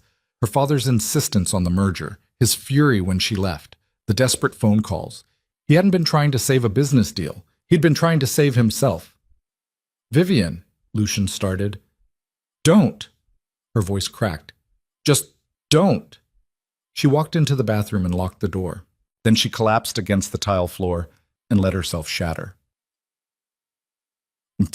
Vivian didn't know how long she sat there. Long enough for the tears to stop. Long enough for the shaking to ease. Long enough for rage to replace shock. A quiet knock on the door made her lift her head. Vivian? Lucian's voice. Careful. Concerned. Can I come in? She unlocked the door without standing. Lucian entered, closed the door behind him, and slid down the wall to sit beside her on the bathroom floor. He didn't try to touch her, didn't offer empty comfort, just sat there in silence, giving her space to exist in whatever she was feeling. My whole life is a lie, Vivian said finally. Her voice sounded hollowed out, empty. No. Your father's life is a lie. Yours is just beginning.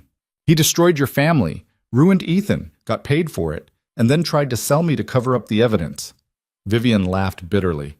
God, I'm so stupid. I should have seen it. All those business dinners, all those closed-door meetings. He was bleeding money for years, and I just thought, you thought your father was who he pretended to be? Lucian said quietly. That's not stupid. That's human. Vivian turned to look at him. How are you so calm about this? My father destroyed Ethan. He's the reason your brother... I know. Lucian's voice was hard. And part of me wants to burn your father's entire world down for it. But the other part... He paused, meeting her eyes. The other part knows that you're not responsible for what he did, and I'm not going to punish you for his crimes. Even though I'm the one who brought you all of this, the merger, the evidence, everything that's about to expose him, especially because of that. Lucien's expression softened fractionally. You didn't know, Vivian, but now you do. And you're still here, still fighting. That takes courage most people don't have. Vivian wanted to believe him, but the weight of her father's crimes pressed down like concrete. What happens now? She asked. Now we finish what we started. We expose everything. Your father's blackmail payments, the setup, all of it. Lucian stood, offered his hand. Antonio and Richard are both going down. The only question is whether you want to be there when it happens. Vivian took his hand, let him pull her to her feet. I want to be there, she said. I want to watch them both burn. They walked back into the main room. Rachel, David, and Marcus were huddled around a laptop, faces grim. "We've got a problem," Rachel said without preamble. "Another one?" Vivian asked. "Antonio Torres just filed an emergency restraining order against you, Lucian, and this entire legal team. Claims we're harassing him with false allegations and stolen documents. Hearing scheduled for tomorrow morning." "Let me guess," Lucian said. "Judge Morrison." Rachel nodded. "In Antonio's pocket. This is a stalling tactic. He's trying to prevent us from releasing any evidence until he can get his own narrative out first." "Can he do that?" Vivian asked. "Temporarily," David said. "If Morrison grants the order, we'll be legally prohibited from releasing information or contacting anyone involved in the case. Violation means jail time." Ethan swore creatively. "So we're just supposed to sit on evidence of massive corruption because a dirty judge says so?" "Not exactly," Marcus said slowly. He was staring at his laptop screen with an expression Vivian couldn't read. "There might be another play here. Something Antonio doesn't know about." "What?" Lucian asked. Marcus turned the laptop around. On the screen was an email chain, old, dating back years, between Antonio Torres and someone named Chen, the same Chen who'd tried to break into Lucian's estate last night. "Marcus Chen isn't just Antonio's muscle," Marcus Hall said, quietly. "He's Antonio's nephew. And according to these emails, he's been running the blackmail operation for the past 3 years, collecting payments from Richard, making threats when Richard tried to stop." Vivian's stomach turned. "How did you get these?" "Marcus Chen's email got compromised during a cybersecurity breach 6 months ago. It's all sitting in a public database, completely legal to access." Marcus smiled grimly. "And completely admissible in court." "So we have proof," Rachel said slowly. "Documented evidence of blackmail, extortion, conspiracy. Everything we need to destroy both Antonio and Richard." "And Marcus Chen," Ethan added. "That psychopath tried to grab Vivian last night. I want him in prison." Lucien was quiet, reading through the emails with focused intensity. Then he looked up. "We release everything," he said. "Tonight, before Antonio can get that restraining order. We send it to the press, the FBI, the SEC, everyone. Flood the zone before they can stop us." "That's aggressive," David said. "Once it's out, there's no taking it back." "Good." Lucien's voice was cold. "I want it permanent." "Vivian?" Rachel looked at her. "This is your father we're talking about. Once this goes public, he's done. Financially, legally, socially, there's no coming back from this. Are you sure you want to do this?" Vivian thought about her father's face in that conference room, his cold certainty that she would fall in line, his complete lack of remorse for what he'd done to Ethan, to Lucian's family, to her. "I'm sure," she said. "Do it." Marcus's fingers flew across the keyboard. "Sending now. FBI Field Office in Miami, SEC Enforcement Division, Miami Herald Investigative Team, Wall Street Journal, Washington Post." He hit enter with finality. "Done. It's out there." The room fell silent. Somewhere in Miami, Richard Mercer's phone was probably ringing. Antonio Torres was probably realizing his world was ending. And Vivian felt nothing but cold satisfaction. "There's going to be fallout," Rachel warned. "Your father will know you were involved. He'll come after you." "Let him try," Vivian said. Lucian's phone buzzed. He glanced at the screen, and his expression went dark. "What?" Vivian asked. "Security alert from the main estate. Someone just breached the perimeter." He was already moving toward the door. "Jin, get everyone to the cars, now." They moved fast. Rachel and David grabbed their laptops while Marcus shoved documents into bags. Ethan was on his phone, coordinating with someone. Vivian followed Lucien toward the door, pulse hammering. "Who's at the estate?" she asked. "Mrs. Kwan," Lucien said tightly. "And my brother." The elevator ride down felt like hours. They burst into the parking garage, piling into the SUVs with military efficiency. Jin drove like Miami traffic laws didn't exist, weaving between cars while Lucien barked orders into his phone in rapid Korean. Vivian gripped the door handle, watching the city blur past, and prayed they weren't too late. The estate came into view. Nothing looked wrong from the outside. Same pristine lawn, same security gates. But as they pulled up the driveway, Vivian saw it. The front door was open. and there was blood on the marble steps. Lucien was out of the SUV before it fully stopped. He ran toward the house with a gun drawn, Jin right behind him. Rachel grabbed Vivian's arm before she could follow. "Stay in the car," she ordered. "No." "Vivian, if this is an active scene, you need to stay." A gunshot cracked through the air, then another. Vivian's heart stopped. She wrenched free from Rachel's grip and ran toward the house. The foyer was chaos. Furniture overturned, glass shattered across the floor, and in the center of it all, Mrs. Kwan sat on the floor with blood streaming from a cut on her forehead, cradling something in her lap. Ethan. Lucien was on his knees beside them, hands pressed against Ethan's chest where blood, too much blood, was soaking through his shirt. "Call 911, Lucien shouted. "Now!" David was already on it, voice urgent and precise. Vivian dropped beside Mrs. Kwan, her own hand shaking. "What happened?" "They came for him," Mrs. Kwan said, voice raw. "3 men. They wanted Ethan. Said it was revenge. Payback. They—" She choked on a sob. "He fought them. Tried to protect me. They shot him. Stay with me," Lucien was saying to Ethan, voice tight with controlled panic. "Stay with me, you hear me? Don't you dare!" Ethan's eyes were open but unfocused. Blood bubbled at the corner of his mouth when he tried to speak. "Lou," he managed. "Don't talk, just breathe. Help's coming." Find them. I will. I swear to God I will. But you need to stay alive. Ethan, please." Vivian had never heard Lucien sound like this. Desperate, terrified, human. Sirens wailed in the distance, getting closer. Ethan's hand found Lucy. Ends gripped weakly. "Not your fault."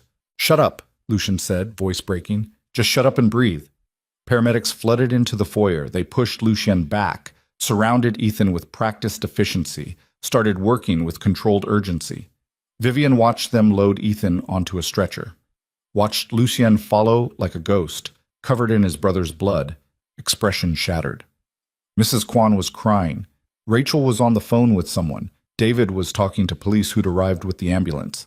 And Vivian stood in the middle of Lucien's destroyed home, staring at the blood on the marble floor, and felt the truth settle into her bones. This was her fault. Her father had done this, Antonio had done this, and Ethan had paid the price. She found Lucien in the driveway, watching the ambulance disappear down the street, hands still stained red. "Lucien, don't." His voice was empty, hollow. "Whatever you're about to say, don't. This is because of me. Because I pushed them. Because I—" He turned to face her, and the look in his eyes made Vivian's words die. "They shot my brother," Lucien said quietly. "In my home. Because I got involved in this war. Because I let myself care about something other than revenge." His hands clenched. "And now Ethan might die because of it." "He's not going to die." You don't know that." Lucien's control finally snapped. "You don't know anything. This entire thing, this whole goddamn mess. I should never have stopped that night. I should have kept driving, left you on those steps where you belonged." The words hit like a slap. Vivian stepped back, throat tight. "You don't mean that." "Don't I?" Lucien's laugh was bitter. "Look at what this has cost. My brother bleeding out in an ambulance. My home destroyed. My family targeted. For what? To make you feel better about leaving Damien? That's not fair. Life isn't fair, Vivian. It's brutal and ugly and people die." He was shaking now, anger and fear pouring out. "You wanted war? Congratulations. This is what war looks like. Blood, loss, everything you love getting ripped away because you dared to fight back." Tears burned down Vivian's face. "I never wanted Ethan to get hurt. But he did. Because of you. Because I brought you into our lives and now they're targeting everyone I care about." Lucien's voice dropped to something deadly calm. "Get out." Vivian's breath stopped. "What?" "Get out of my house. Get out of my life. This is over." "Lucien, please. Now!" His shout echoed across the driveway.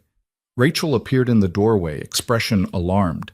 Vivian looked at Lucien, this man who'd saved her, protected her, kissed her like she mattered, and saw only rage and pain staring back. "I'm sorry," she whispered. Sorry doesn't bring back the dead. Vivian turned and walked toward the SUV where Jin stood waiting, expression carefully neutral. Behind her, she heard Lucian giving orders in Korean, voice sharp and merciless. The man she'd fallen for was gone. In his place stood something colder, harder, something that would burn the world down and not care who got caught in the flames. Jin drove Vivian to a hotel downtown, one of Lucian's properties, apparently paid for in advance. He handed her a key card and a phone number. If you need anything, he said quietly. Then he left without another word. Vivian stood in the anonymous hotel room, staring at her reflection in the mirror, still wearing the professional suit, still looking competent and strong. But inside, she was hollow. Her father had orchestrated a shooting. Ethan might die. And Lucian blamed her for all of it. Maybe he was right. Vivian's phone buzzed, a text from an unknown number. You should have stayed out of it. Now people you care about are getting hurt. Want it to stop? Come home. Make this right. It wasn't signed. Didn't need to be. Her father was giving her one last chance. Vivian stared at the message for a long time. Then she made the choice that would either destroy her or save everyone she had left. She texted back a single word. Where? The response came within minutes. Peninsula Hotel. Presidential suite. Come alone. 1 hour. Vivian stared at the message until the screen blurred. Her father was playing chess with human lives, and she was being summoned like a piece to be moved back into position. She should tell someone. Rachel, David, someone who could help. But Ethan was in surgery because of her. Lucian had shattered because of her. And her father's message was clear. Come alone, or more people die. Vivian changed out of the blood-stained suit into jeans and a black sweater. Simple. Forgettable. She pulled her hair into a ponytail and stared at herself in the mirror one last time. The woman looking back wasn't the scared bride who'd sat on cathedral steps 3 days ago. This woman had burned bridges, destroyed empires, and kissed a dangerous man who now wanted nothing to do with her. This woman was done being afraid. Vivian pocketed the hotel keycard, grabbed her phone, and walked out. The lobby was mostly empty, just a few tourists and business travelers who didn't look twice at her. She caught a rideshare outside, gave the driver the peninsula's address, and watched Miami slide past the windows like a fever dream. Her phone buzzed. A text from the number Jin had given her. Jin, where are you going? So Lucian was still having her followed. Even furious, even bleeding, he was still protecting her, or monitoring her. Vivian ignored the text. The Peninsula Hotel rose like a monument to old money. Marble columns, doormen in uniforms. The kind of place where deals worth millions happened over cocktails. Vivian walked through the lobby with her head high, trying to project confidence she didn't feel. The elevator to the presidential floor required a key card. Vivian's stomach dropped. She didn't have access. But then a man in an expensive suit stepped into the elevator, glanced at her, and swiped his card without a word. One of her father's people. Of course. The ride-up felt endless. Vivian counted her breaths, tried to steady her racing pulse, and reminded herself why she was doing this. Not for her father. Not for the merger. For Ethan. For Mrs. Kwan. For everyone who'd gotten hurt because she'd chosen to fight back. The elevator opened directly into the suite. Her father stood by floor-to-ceiling windows overlooking Biscayne Bay, scotch in hand, looking like he'd aged 10 years and 3 days. Antonio Torres sat on a leather sofa, flanked by 2 security guards who looked ex-military. And in the corner, watching everything with predatory focus, stood Marcus Chen, the man who'd tried to kidnap her from Lucian's estate. Vivian's hands clenched, but she kept her expression neutral. Vivian, her father said without turning around. You came. You didn't give me a choice. We always have choices, sweetheart. You just keep making the wrong ones. Like choosing not to marry a cheater? Vivian stepped further into the suite. Or exposing your blackmail payments to Antonio?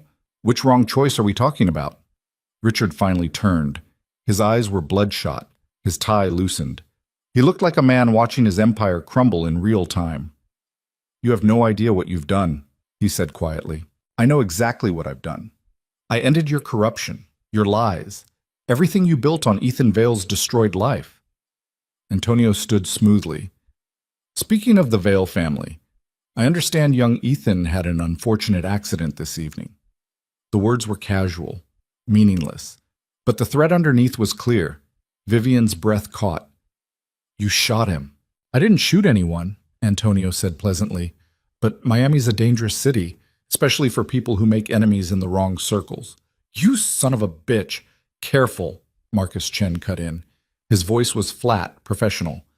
You're here because we're offering you a deal, not because we need you. Vivian forced herself to stay calm. What deal? Her father set down his scotch. You recant everything. Tell the press you were emotionally unstable. That Lucien Vale manipulated you into making false accusations.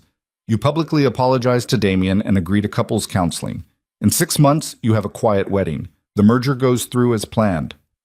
And in exchange? Vivian's voice was ice.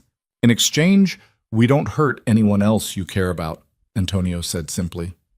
The Vale family walks away intact. Mrs. Kwan stays safe. And you get to keep pretending you're a good person who protects the people she loves. The trap closed around Vivian like a fist. They knew. They knew exactly which pressure points to hit. You're insane if you think I'm going back to Damien. Damien's not part of this deal, Richard interrupted. Frankly, after what you exposed this morning, he's more liability than asset.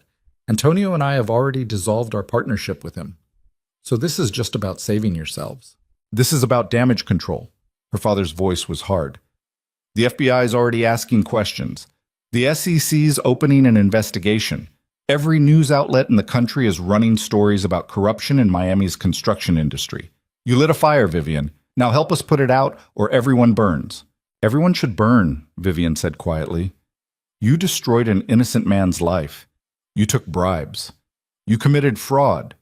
You shot someone tonight because they got in your way. Why would I help you escape consequences? Because you're not a killer, Richard said. Because despite everything, you still have a conscience. And that conscience won't let you watch more people die just to prove a point. He was right. God help her. He was right. Vivian's phone buzzed in her pocket. She pulled it out. Jin. Hospital. Ethan's out of surgery. Critical, but stable. Lucian's still here. Relief crashed through her so hard her knees almost buckled. Ethan was alive. Hurt, but alive. Her father saw her expression change. Good news? Vivian pocketed the phone without answering. Here's what's going to happen, she said, voice steady despite the chaos inside her. I'm going to walk out of here. I'm going to cooperate with every federal investigation, and I'm going to make sure both of you spend the rest of your lives in prison. Antonio laughed. With what evidence? Everything you release tonight is circumstantial at best. Emails can be doctored, financial records can be explained. You have nothing concrete. I have testimony. Witnesses. Ethan Vale can testify about how he was framed. Ethan Vale is a convicted felon with a history of mental health issues, Richard interrupted. No jury will believe him over us. We're respected businessmen. You're just a bitter ex-fiancé having a breakdown. I'm not having a breakdown, aren't you? Her father stepped closer. You ran away from your wedding, moved in with a known criminal, made wild accusations against your own family. From the outside, Vivian, you look completely unstable. And that's the story we're going to tell, unless you agree to our terms. Marcus Chen moved subtly, positioning himself between Vivian and the door. Not threatening, just blocking. Vivian's pulse spiked. She'd walked into this suite thinking she was in control, but her father had been playing this game for 30 years. He knew exactly how to trap her. I need time to think, she said. You have 60 seconds, Antonio replied. After that, we make a phone call, and someone else you care about has an accident. Maybe Mrs. Kwan. Maybe one of those lawyers helping you. Maybe Lucien himself. You wouldn't... We just shot his brother, Ms. Mercer. What makes you think we'd hesitate to finish the job? The room spun. Vivian grabbed the back of a chair for support. This was it. The moment where all her choices converged into a single impossible decision. Surrender and let her father win. Or refuse and watch everyone she cared about die. Her phone buzzed again. She pulled it out with shaking hands. Unknown number? Don't trust them. They're recording everything you say. Get out now. Vivian's blood went cold. She glanced around the suite with new eyes.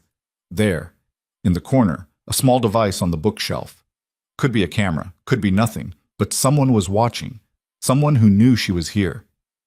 Well, Richard demanded, what's it going to be, Vivian? Your pride or their lives? Vivian looked at her father. This man who'd raised her, who'd taught her to ride a bike and helped with homework and told her she could be anything she wanted. This man who'd sold her for profit and orchestrated violence and was now threatening to kill the only people who'd ever truly protected her.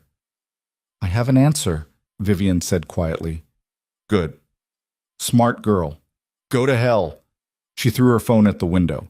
The glass shattered in a spectacular explosion, and in the chaos that followed, Vivian ran.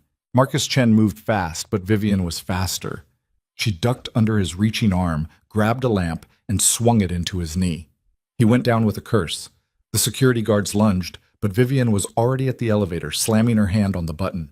The doors opened immediately. Jin stood inside, gun drawn. Get in, he said calmly. Vivian didn't hesitate. She dove into the elevator. Jin fired twice over her head, warning shots that sent everyone in the suite scrambling for cover. The doors closed. The elevator dropped. How did you... Vivian gasped. Mr. Vale had me follow you. Good thing. Jin's expression was neutral, but his hands were rock steady on the gun. That suite was wired for recording. They were building a case against you. Coercion, maybe. Or worse. Who texted me? I did. Hacked into a burner to keep it untraceable. The elevator hit the lobby. Jin grabbed Vivian's arm and pulled her toward a service exit, moving fast and efficient through the hotel's back corridors. Behind them, Vivian could hear shouting, running footsteps. They burst into an alley where an SUV waited, engine running. Jin shoved Vivian into the back seat and peeled out before she even got the door closed. Where are we going? Vivian asked, heart hammering. Safe house. Different one. Mr. Vale's orders. Lucien sent you? Jin's eyes met hers in the rearview mirror. Mr. Vale is many things, Miss Mercer, but he doesn't abandon people, even when he's angry. Something tight in Vivian's chest loosened fractionally. They drove for 20 minutes, taking a deliberately convoluted route through Miami's side streets. The safe house turned out to be a waterfront condo in Key Biscayne, all concrete and bulletproof glass. Rachel was already there, along with David and Marcus Hall.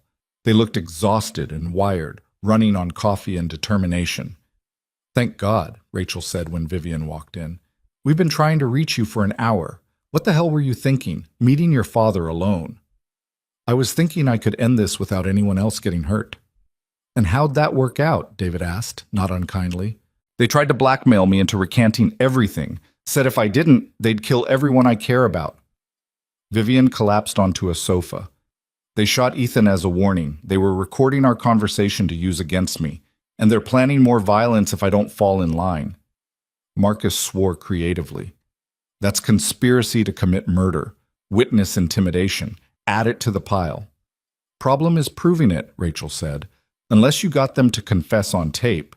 I didn't. Vivian's voice was hollow. I broke a window and ran. Actually, Jin said from the doorway, you did get them on tape.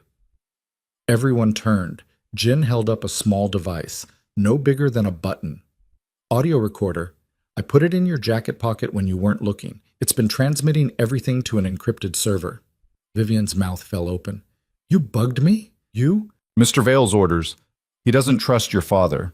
Thought we might need insurance. Jin handed the device to Marcus. Everything's recorded, including the part where they admitted to shooting Ethan and threatened more violence. Marcus's smile was predatory. Oh, this is beautiful. This is admissible evidence, direct confession. We've got them. Send it to the FBI immediately, Rachel ordered, and make copies, multiple backups. If anything happens to us, this evidence still gets out. David was already on his phone. I'm calling my contact at the Bureau.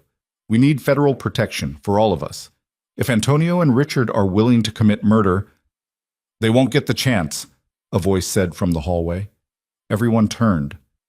Lucien stood in the doorway, still wearing the blood-stained shirt from earlier, eyes hollow and furious. Lucien, Vivian breathed. He didn't look at her, didn't acknowledge her at all. He walked straight to Marcus Hall. Where's the recording? He demanded. Marcus handed it over. Lucien listened for 30 seconds, his expression getting darker with each passing moment, then pocketed the device. Send copies to the FBI, SEC, and every major news outlet, he said flatly. I want this everywhere by morning. I want them arrested before they can run." "Already on it," Rachel confirmed. Lucien finally looked at Vivian. His eyes were cold, controlled. Nothing like the man who'd kissed her 2 nights ago. "You went alone," he said quietly. "After everything, after Ethan, you walked into a trap alone." "I was trying to protect—" "I don't care." His voice was flat. "You could have been killed, kidnapped, used against everyone trying to help you. Do you have any idea how monumentally stupid that was? I was trying to end this. You can't end this." Lucien's control finally cracked. "This isn't some business negotiation you can solve by being brave and self-sacrificing. These are killers, Vivian. They shot my brother. They threatened everyone in this room. And you thought you could just walk in there and what? Talk them down? I had to try. Why? Why did you have to try? Why couldn't you just let us handle it? Why do you always have to—" He stopped, jaw clenched, hands fisted at his sides. The room had gone silent. Everyone was very carefully not looking at them. "How's Ethan?" Vivian asked quietly. The question seemed to drain the fight out of Lucien. His shoulders sagged. "Alive. Out of surgery. They removed the bullet, stopped the bleeding. He's going to recover." Lucien's voice was rough. "But it was close. Too close." "I'm sorry. Sorry." "Stop apologizing." He finally met her eyes, and the pain there was staggering. "Just stop. I can't keep doing this.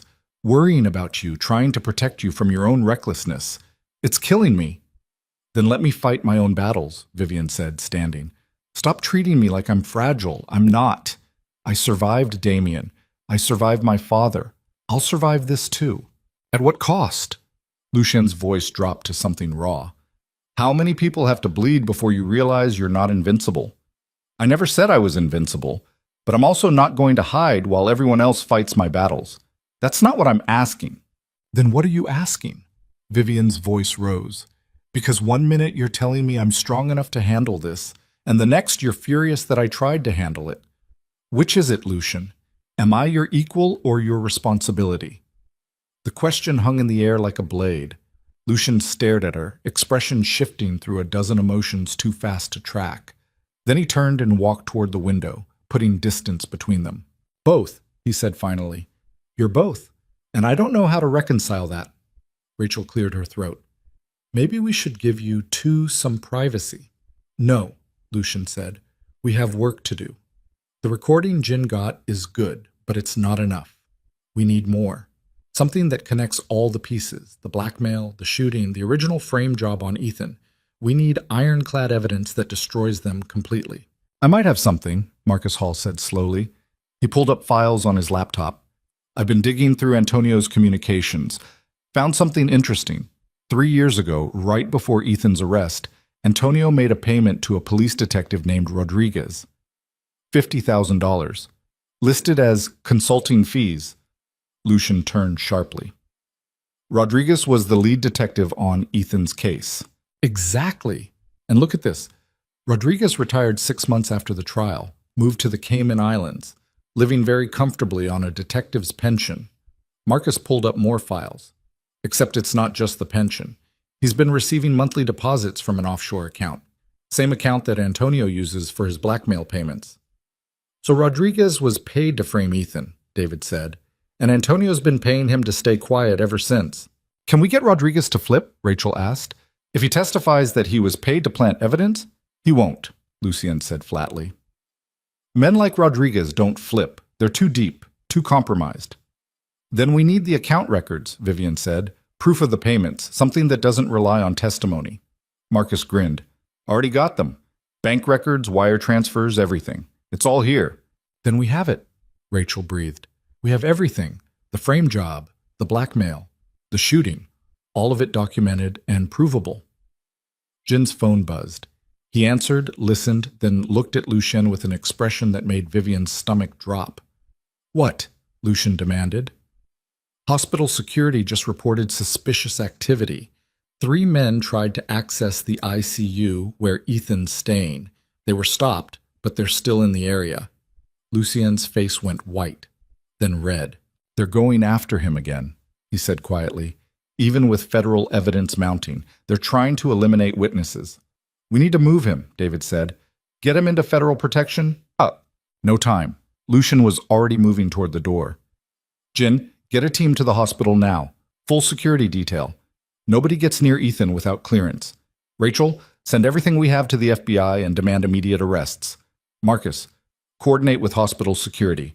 I want eyes on every entrance. What are you going to do? Vivian asked. Lucien stopped in the doorway. When he looked back, his expression was carved from ice. I'm going to end this, he said, once and for all. Then he was gone. Vivian ran after him, catching him at the elevator. Lucien, wait! Go back inside, Vivian. Not until you tell me what you're planning. The elevator arrived. Lucien stepped in. Vivian followed. I'm planning to do what I should have done 3 years ago, Lucien said as the doors closed. I'm going to make Antonio Torres and your father pay for everything they've done, permanently. You're talking about murder. I'm talking about justice. That's not justice, that's revenge. It's both. Lucien's voice cracked. They shot my brother Vivian. They threatened to kill everyone I care about. They've destroyed lives and bought their way out of consequences for years. So yes, I'm going to end them. And I don't need your permission or your approval. The elevator hit the parking garage. Lucien strode toward an SUV where Jin was waiting.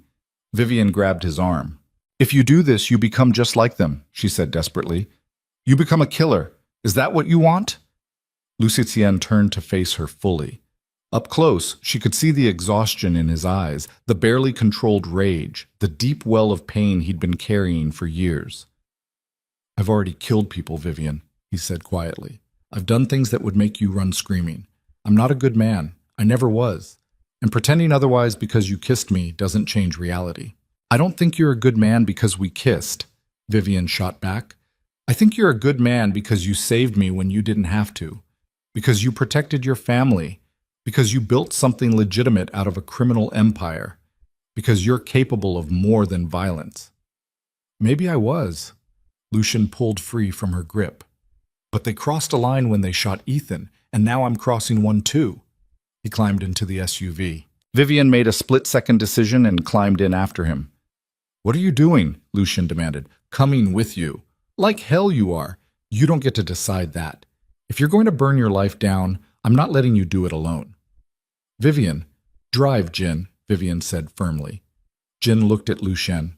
Lucien stared at Vivian with an expression caught between fury and something that looked dangerously close to hope. Fine, he said finally, but you stay in the car, no matter what happens. We'll see. Jin drove. They headed downtown toward the building where Antonio Torres kept his private office. Lucien was on the phone the entire time, speaking rapid Korean to people Vivian couldn't see, coordinating something that sounded complex and violent. They're still at this peninsula, he said, hanging up. Antonio, Richard, and Marcus Chen. Hold up in the suite. Security's been doubled. They know we're coming. Then it's a trap, Vivian said. Probably. Lucien checked his gun with mechanical precision. But they made a mistake. They went after my family. That makes this personal. Lucien, please, think about this. I have thought about it. For 3 years, I've thought about nothing else. His voice was cold. I played by the rules, built legitimate businesses, tried to move past the violence, and they still came after me, still tried to destroy everything I built. So now I'm done playing by rules that only apply to people like me.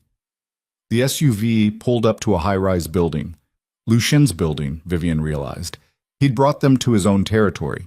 15th floor, Lucien said to Jin. Service elevator, you know the drill. They rode up in tense silence. When the doors opened, they were in a hallway Vivian didn't recognize. Industrial, utilitarian, clearly not meant for public access. Lucien led them to an unmarked door. Inside was an office that looked like a command center, monitors showing security feeds, communications equipment, and a table covered in weapons. Jesus, Vivian breathed. This is where I run the parts of my business that aren't legitimate, Lucien said bluntly. Welcome to the real me, Vivian. Still think I'm worth saving? Before Vivian could answer, one of the monitors beeped.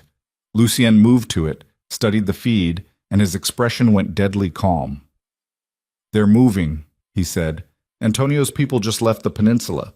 3 SUVs, heavily armed, heading toward the hospital.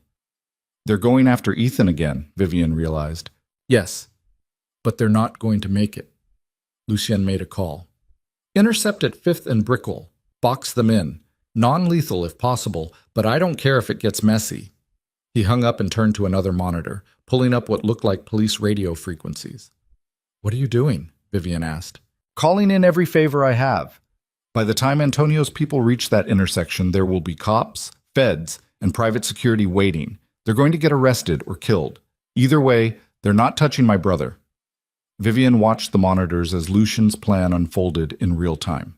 3 SUVs moving through Miami. Lucien's people moving to intercept. And then, police cars. Dozens of them. Converging from multiple directions. The SUVs tried to run. Failed. Got boxed in at an intersection exactly where Lucien predicted. Gunfire erupted. Vivian's breath caught as she watched the chaos unfold on screen. Muzzle flashes, people running, cops taking cover. It lasted maybe 90 seconds. Then silence. Lucien's phone rang. Talk to me, he answered. Listened. Good. Make sure they're all identified and processed. I want names and charges by morning. He hung up. They're in custody. All of them.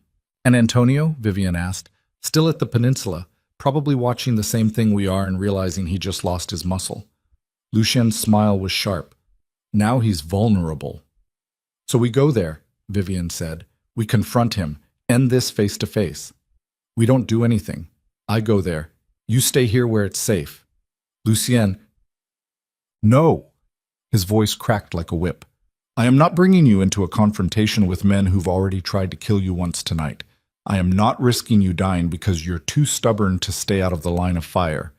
You want to help? Stay here. Stay alive. Let me finish this. And what happens when you finish it? Vivian challenged. You kill Antonio? My father?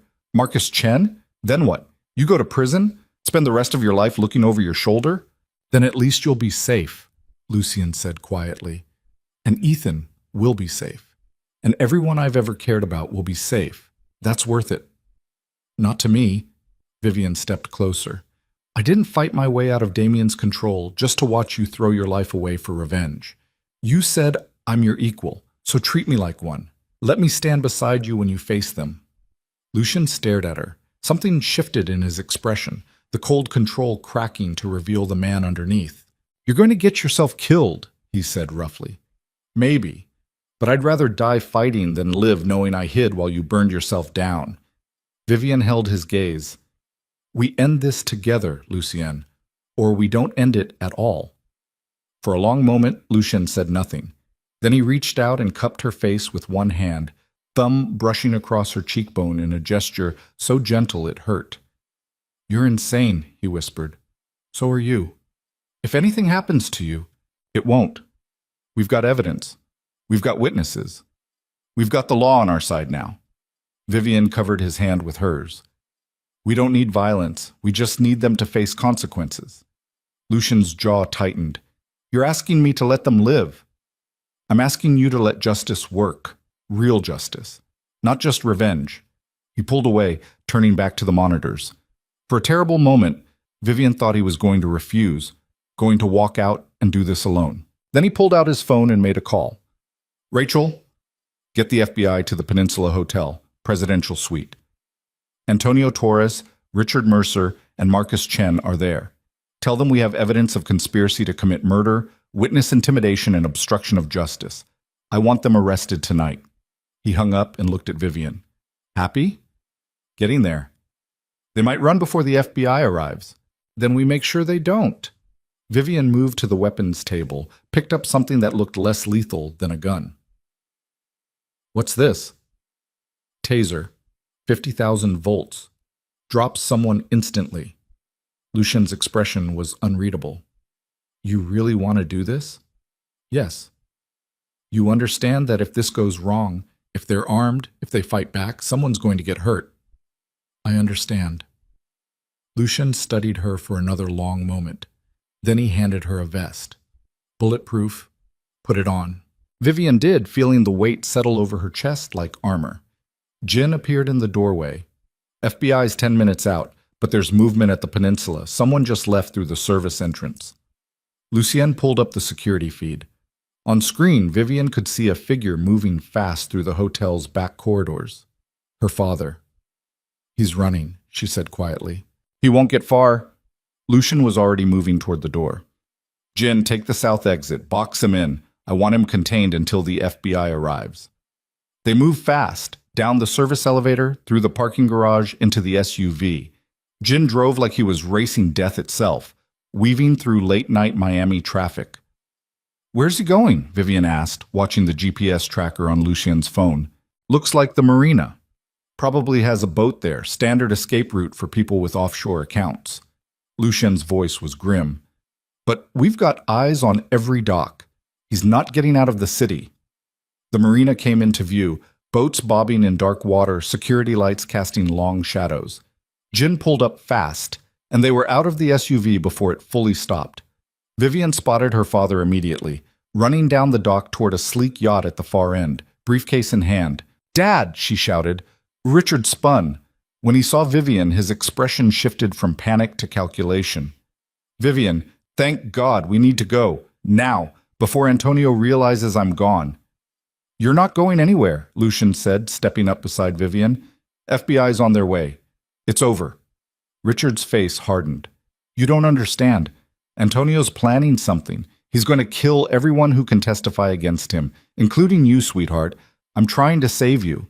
"By running?" Vivian's voice shook. "By abandoning everyone to save yourself?" "I'm your father. You stopped being my father the moment you sold me to Damien." The words ripped out of Vivian like a scream. "You destroyed Ethan. You took bribes. You orchestrated violence. And now you want me to believe you're running because you care about me?" "I've always cared about you." "You cared about profit," Vivian was crying now, years of buried rage pouring out. "I was never your daughter. I was an asset, something to be leveraged and traded and controlled. You never loved me. You loved what I could do for your business." Richard's face crumpled. For a moment, he looked like the father Vivian remembered from childhood. Tired, fallible, human. "I'm sorry," he whispered. "I'm so sorry, Vivian. I never meant for it to go this far. I got in too deep with Antonio. He had evidence. He was bleeding me dry. I thought the merger would fix everything, give me enough leverage to... To what?" Vivian's voice broke. "To escape consequences? To profit off my suffering?" "To protect you!" Richard's composure finally shattered. "He threatened you, Vivian. Said if I didn't deliver the merger, he'd hurt you, make it look like an accident. I was trying to keep you safe." "By selling me to his partner's son?" Vivian laughed bitterly. "That's not protection, Dad. That's cowardice." Sirens wailed in the distance, getting closer. Richard looked toward the yacht, back at Vivian. His hand moved toward his jacket. Lucien's gun was out instantly. "Don't." "I'm not armed," Richard said tiredly. He pulled out an envelope, held it toward Vivian. "Everything's in here. Account numbers, passwords, evidence Antonio doesn't know I kept. Take it, use it, destroy him." Vivian didn't move. "Take it!" Richard's voice cracked. "Please, let me do one thing right. One thing that actually protects you." Slowly, Vivian walked forward and took the envelope. "Thank you," Richard breathed. Then he looked at Lucien. "Take care of her. Better than I did." Before anyone could react, Richard turned and ran toward the yacht. "Stop!" Lucien shouted. Richard didn't stop. He reached the yacht, jumped aboard, and disappeared below deck. The engine roared to life. "He's running," Jin said, already moving back toward the SUV. But Vivian stood frozen, watching her father's yacht pull away from the dock, watching him choose escape over accountability. Over her, FBI vehicles poured into the marina, black SUVs with lights flashing. Agents swarmed the dock, weapons drawn. One of them ran up to Lucien. "And where is he?" Lucien pointed toward the retreating yacht.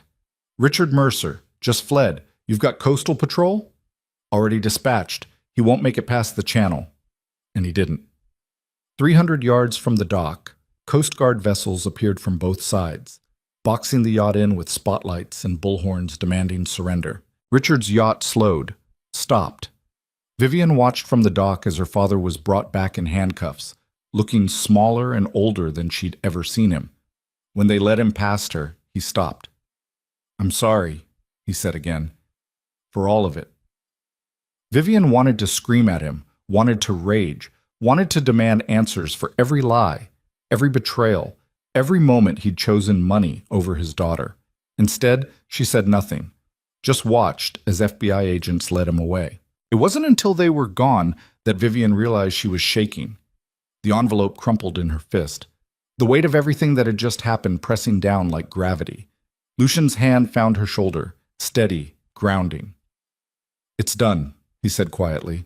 "The FBI has Antonio and Marcus at the peninsula. They have your father. It's over." Vivian turned to face him. "Ethan, still safe. Rachel confirmed hospital security's been tripled. Nobody's getting near him. And the evidence? Everything's been turned over. FBI, SEC, state prosecutors. They have enough to put all three of them away for decades." Vivian should have felt relief, victory, something. Instead, she just felt hollow. "I need to see Ethan," she said. Lucien nodded. "Jin will drive us." Kids. The hospital was a fortress. Armed guards at every entrance. Federal agents in the hallways. Vivian had to show ID 3 times before they'd let her near the ICU. Ethan looked smaller in the hospital bed, surrounded by machines and IV lines. But his eyes were open, alert. Mrs. Kwan sat beside him, holding his hand and murmuring something in Korean that sounded like a prayer. When Lucian walked in, Ethan's face broke into a tired smile. "Hey," he said, voice rough. "Heard you started a war while I was napping." Lucian moved to the bedside. For a moment he just stood there, staring at his brother like he couldn't quite believe he was alive. Then he reached out and gripped Ethan's shoulder with a gentleness that made Vivian's throat tight. "You scared the hell out of me," Lucian said quietly. "Sorry, wasn't planning on getting shot." Ethan's eyes found Vivian, "But I'm guessing it was worth it. You took them down?" "We took them down," Vivian confirmed. "All of them. My father, Antonio, Marcus Chen, they're all in federal custody." "Good." Ethan winced, shifting slightly. "And the frame job? The evidence against me?" "Exposed. Rodriguez is being investigated. We have everything." Lucian's voice was rough with emotion. "You're going to be cleared, Ethan, completely. Your record expunged, your reputation restored." Ethan's eyes filled with tears. 3 years, he whispered. 3 years I've been living with everyone thinking I'm a criminal." "Not anymore," Vivian said softly. "Now they'll know the truth." Mrs. Kwan was crying openly. Lucian looked like he was barely holding it together, and Vivian stood in the corner of the ICU room, watching this family she'd accidentally become part of, and felt something shift inside her chest. She'd lost her father tonight, lost the last fragile connection to the life she'd known, but she'd gained something else, something harder to name but infinitely more valuable, a future, built on truth instead of lies. The hospital intercom crackled. "Code blue, ICU floor. Code blue." Alarms started blaring. Medical staff ran past the room. Vivian's pulse spiked. "What's happening?" she asked.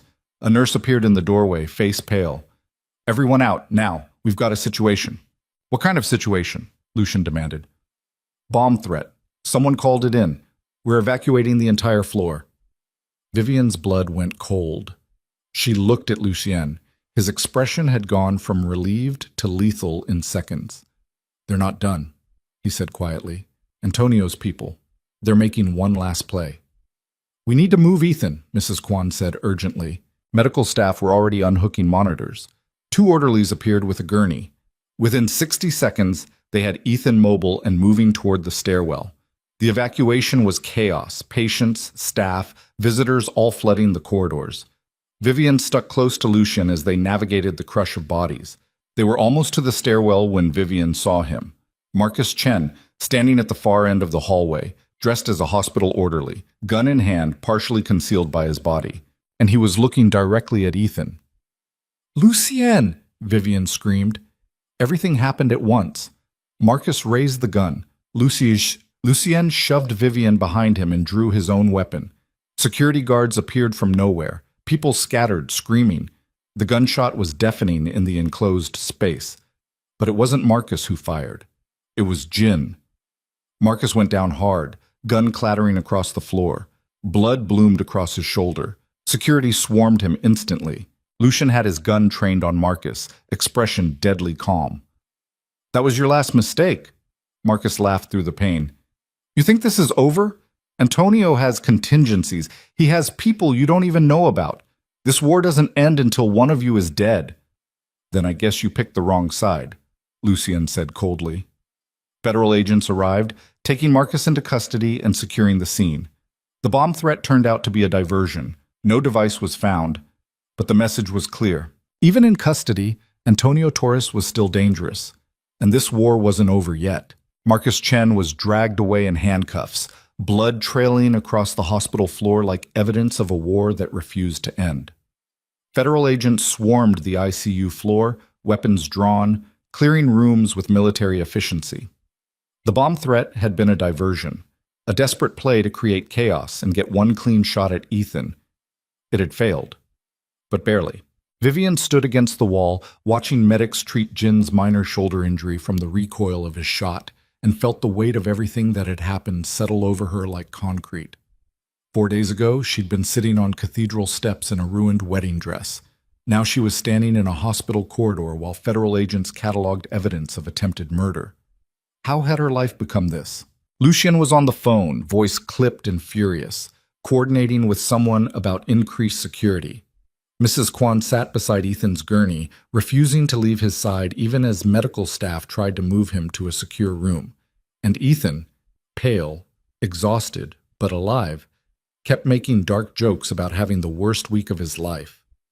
"Twice," he said, as they wheeled him into a private room with armed guards at the door. "They tried to kill me twice in one day. That's got to be some kind of record." "Not funny," Lucien said flatly. "Little bit funny." Not even a little. But there was relief underneath Lucien's anger.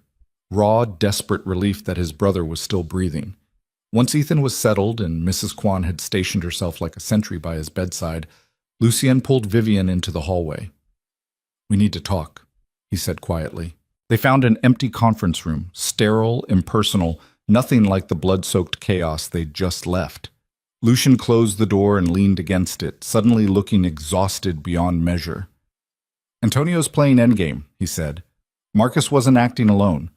Someone got him hospital credentials, got him past security, gave him inside information about where Ethan would be. That means Antonio still has people on the outside coordinating attacks. Even though he's in federal custody? Especially because he's in federal custody. He knows he's going down, so he's burning everything on the way out, taking out witnesses, destroying evidence, making sure if he falls, everyone falls with him." Vivian's stomach turned. "What do we do?" "We end it." Lucien's voice was flat. "Completely. No half measures, no mercy." "Lucien, I know what you're going to say. Let the law handle it. Trust the system, but the system almost got my brother killed tonight, twice. So forgive me if I'm not feeling particularly trusting right now." Vivian stepped closer. "What are you planning?" "I'm planning to visit Antonio in federal holding, personally, and make him understand that if he comes after my family again, there won't be enough left of him to prosecute." "That's not... You can't just walk into federal holding and threaten a prisoner." "Watch me." Lucien pushed off the door. "I have connections, favors I can call in. By morning, I'll have 30 minutes alone with Antonio Torres. And when I'm done, he'll know exactly what happens to people who shoot my brother." "And then what? You go to prison for witness intimidation? Assault? How does that help anyone?" Lucien's jaw tightened. "It helps me sleep at night knowing he's terrified." "No," Vivian said firmly. "It keeps you trapped in the same cycle of violence that's been destroying you for 3 years. You said it yourself. You built something legitimate.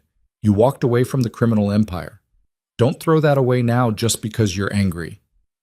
"I'm not angry," Lucien said quietly. "I'm homicidal.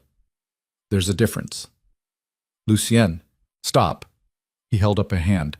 "I appreciate what you're trying to do. I do. But you don't get to tell me how to protect my family. Not after tonight. The words hit like a slap. Vivian stepped back, throat tight. You're right, she said quietly. I don't get to tell you anything. I'm just the person who brought this war to your doorstep, the person whose father helped destroy your brother, the person who— Don't! Lucian's voice cracked. Don't do that. Don't make yourself the villain here. Aren't I? Vivian's eyes burned. Ethan got shot because of me. Mrs. Kwan got hurt because of me. You're about to throw away everything you've built because of me. How am I not the villain? Lucian stared at her, then unexpectedly he laughed, bitter and exhausted. You really don't see it, do you?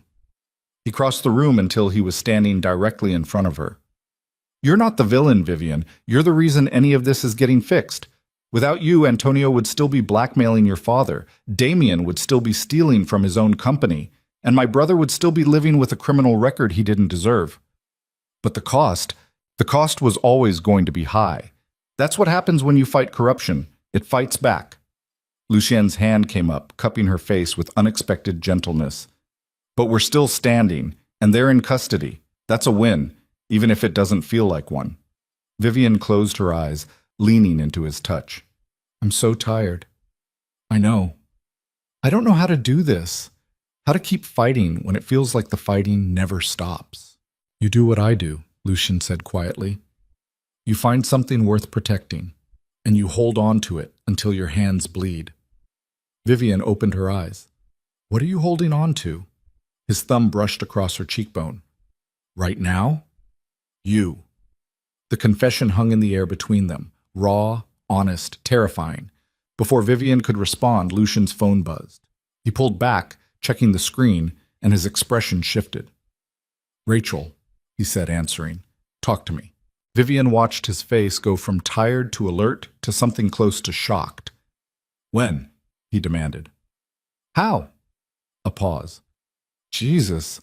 Okay, I'll be there in 20 minutes. He hung up. What happened? Vivian asked. Antonio Torres just tried to hang himself in his cell. The federal holding facility was a concrete fortress designed to contain Miami's most dangerous criminals. Vivian had never been inside a place like this. All reinforced doors and security checkpoints and the kind of institutional despair that clung to everything like smoke. Rachel met them in the lobby, looking exhausted and wired. He's alive, she said immediately. Guards found him in time.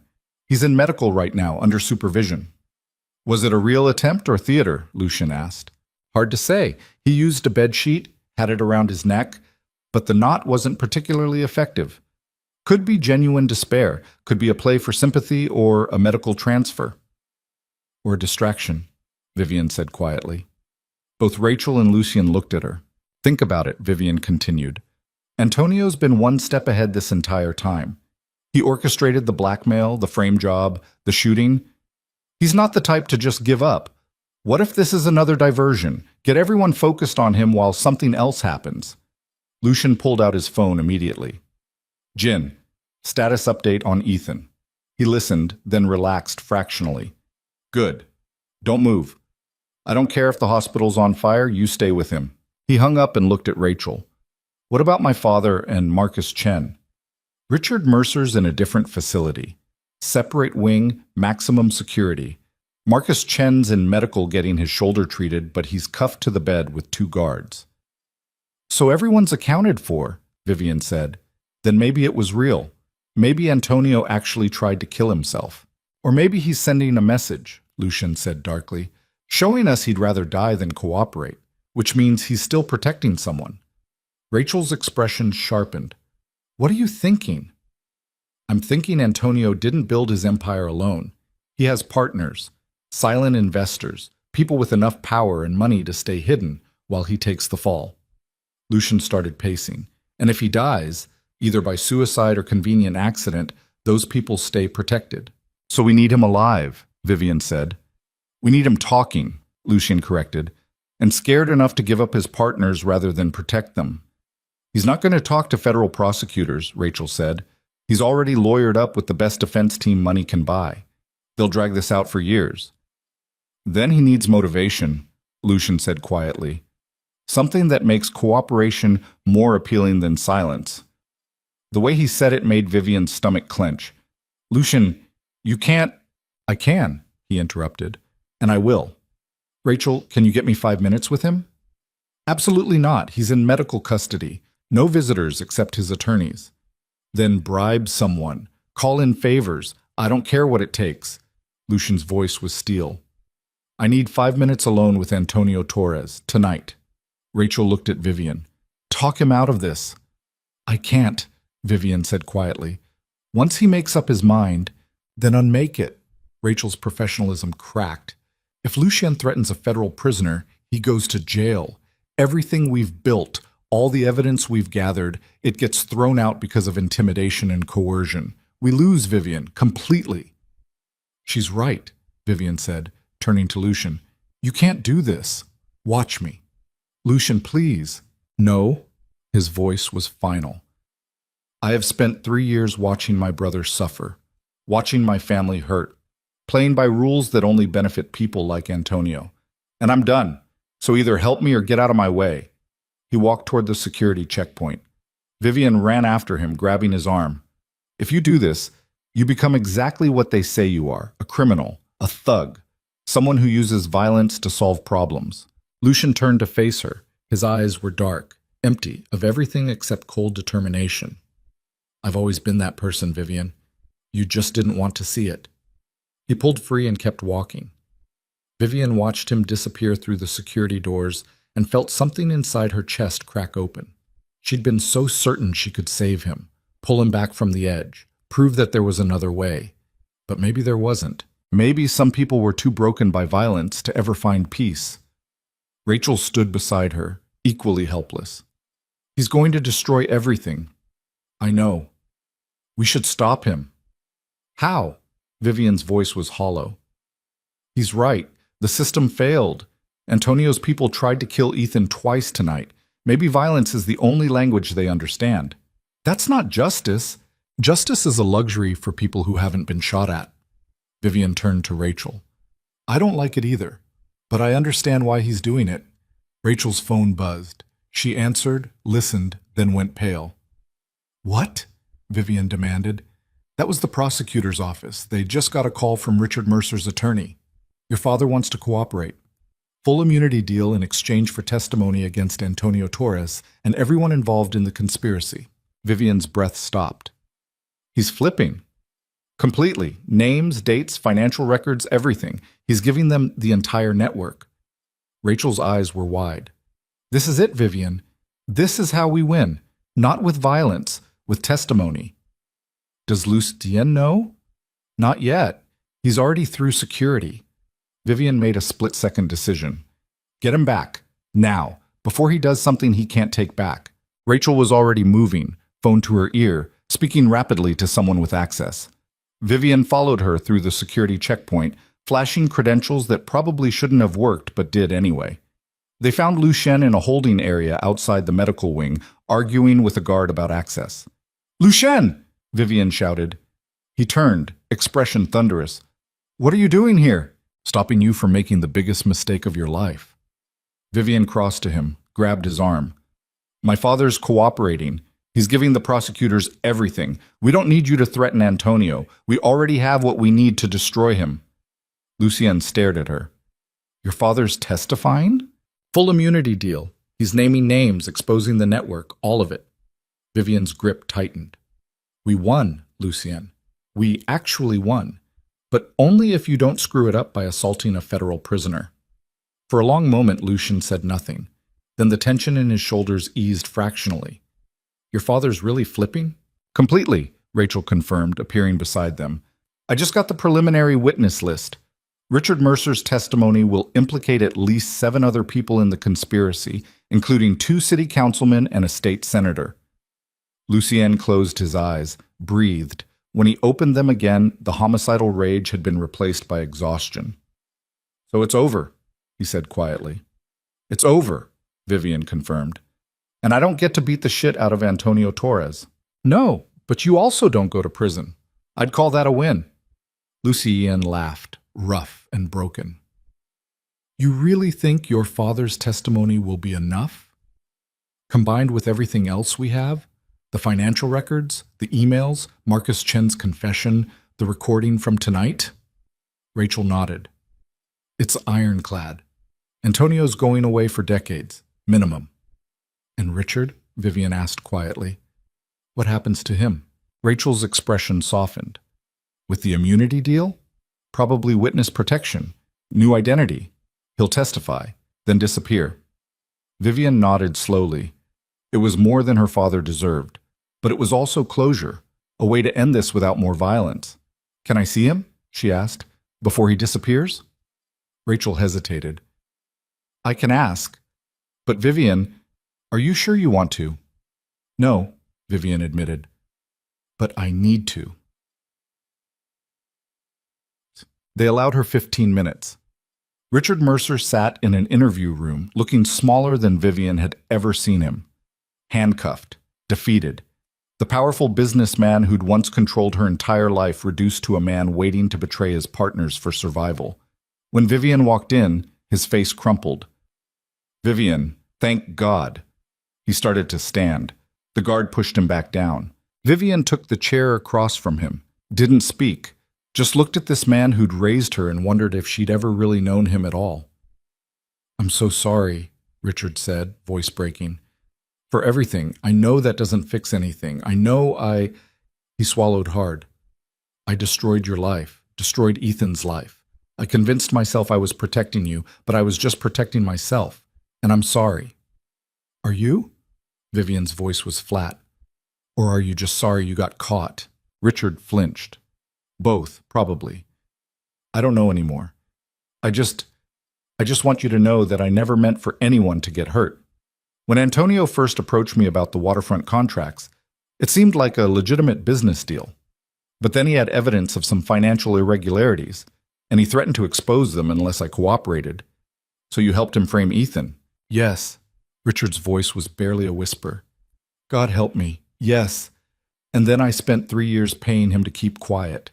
Every month, watching my accounts bleed dry, knowing what I'd done, and too cowardly to confess. And me? Vivian asked. The engagement to Damien? Was that real or just another business transaction? It was... Richard stopped. Started again. It started as business. A way to merge the families, consolidate power, maybe give me enough leverage to get out from under Antonio's blackmail. But I genuinely thought Damien cared about you. I thought it would be good for you. He was sleeping with my sister. I know. I found out 6 months ago. And I should have ended it then, should have protected you. But I was so deep in the corruption, so desperate to save the merger, that I convinced myself it didn't matter, that you'd be fine, that business was more important than your happiness. Tears streamed down Richard's face. He didn't bother wiping them away. I failed you, he said simply.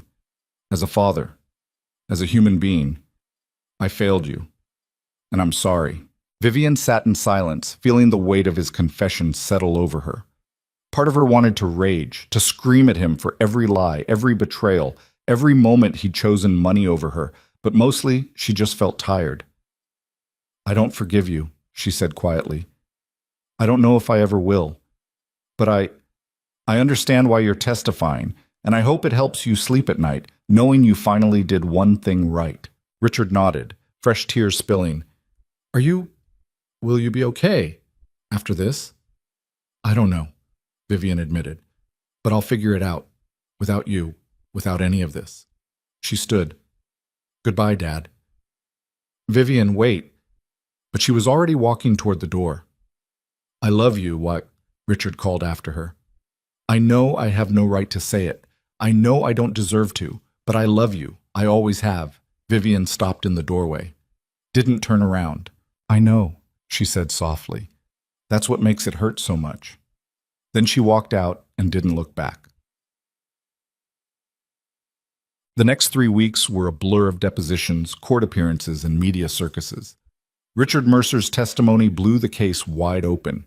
He named names, exposed decades of corruption, implicated powerful people who'd thought themselves untouchable.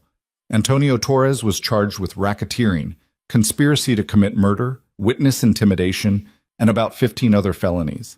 His bail was denied, his assets frozen, his empire dismantled piece by piece. Marcus Chen was charged as an accessory to attempted murder.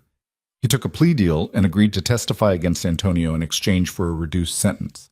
Damian Torres, the man whose betrayal had started everything, was charged with fraud, embezzlement, and tax evasion. His father disowned him publicly. His reputation destroyed completely. And Cassidy, Vivian's sister, called exactly once. Vivian didn't answer. Through it all, Lucien was there. Not smothering, not controlling, just present. A steady hand on her shoulder during depositions. A quiet presence in courtrooms. Someone who understood that healing wasn't linear and forgiveness wasn't mandatory. Ethan recovered slowly. The bullet had done damage, but nothing permanent. He spent his days in physical therapy and his nights working with lawyers to get his record expunged. The evidence of his frame job had been so thoroughly exposed that the state was talking about formal exoneration and financial compensation. "I'm going back to school," Ethan announced one evening over dinner at the estate. "Finish my degree. Maybe study law. Someone's got to defend people like me who get screwed by the system." Mrs. Kwan beamed. Lucien looked quietly proud. And Vivian, sitting at that table, surrounded by people who'd become something close to family, felt like maybe she was finally learning what home actually meant. But she couldn't stay, not permanently. Not when she still didn't know who she was outside of the war they'd fought. She told Lucien on a quiet night 2 months after Antonio's arrest. They were on the terrace overlooking Biscayne Bay, the same place where everything had started to shift between them. "I need to leave Miami," she said quietly. Lucien didn't react, just took a drink of his scotch and watched the water. "For how long?" he asked. "I don't know. A few months. Maybe longer." Vivian turned to face him. "I need to figure out who I am when I'm not running from something, or fighting something, or being defined by someone else's expectations." "Where will you go?" "I have some money saved, enough to travel, maybe Europe, maybe Asia. Somewhere I've never been, somewhere nobody knows my name or my history." Lucien was quiet for a long time. Then he set down his glass and looked at her. "I could come with you." "No?" Vivian's voice was gentle but firm. "You have Ethan, Mrs. Kwan, a business to run, a life to rebuild. And I need to do this alone." "You don't have to be alone." "Yes, I do." Vivian stepped closer. "Everything that's happened to me in the past 2 months, I've been reacting, surviving, fighting, but I've never just existed. I need to figure out what that feels like." Lucien's jaw tightened.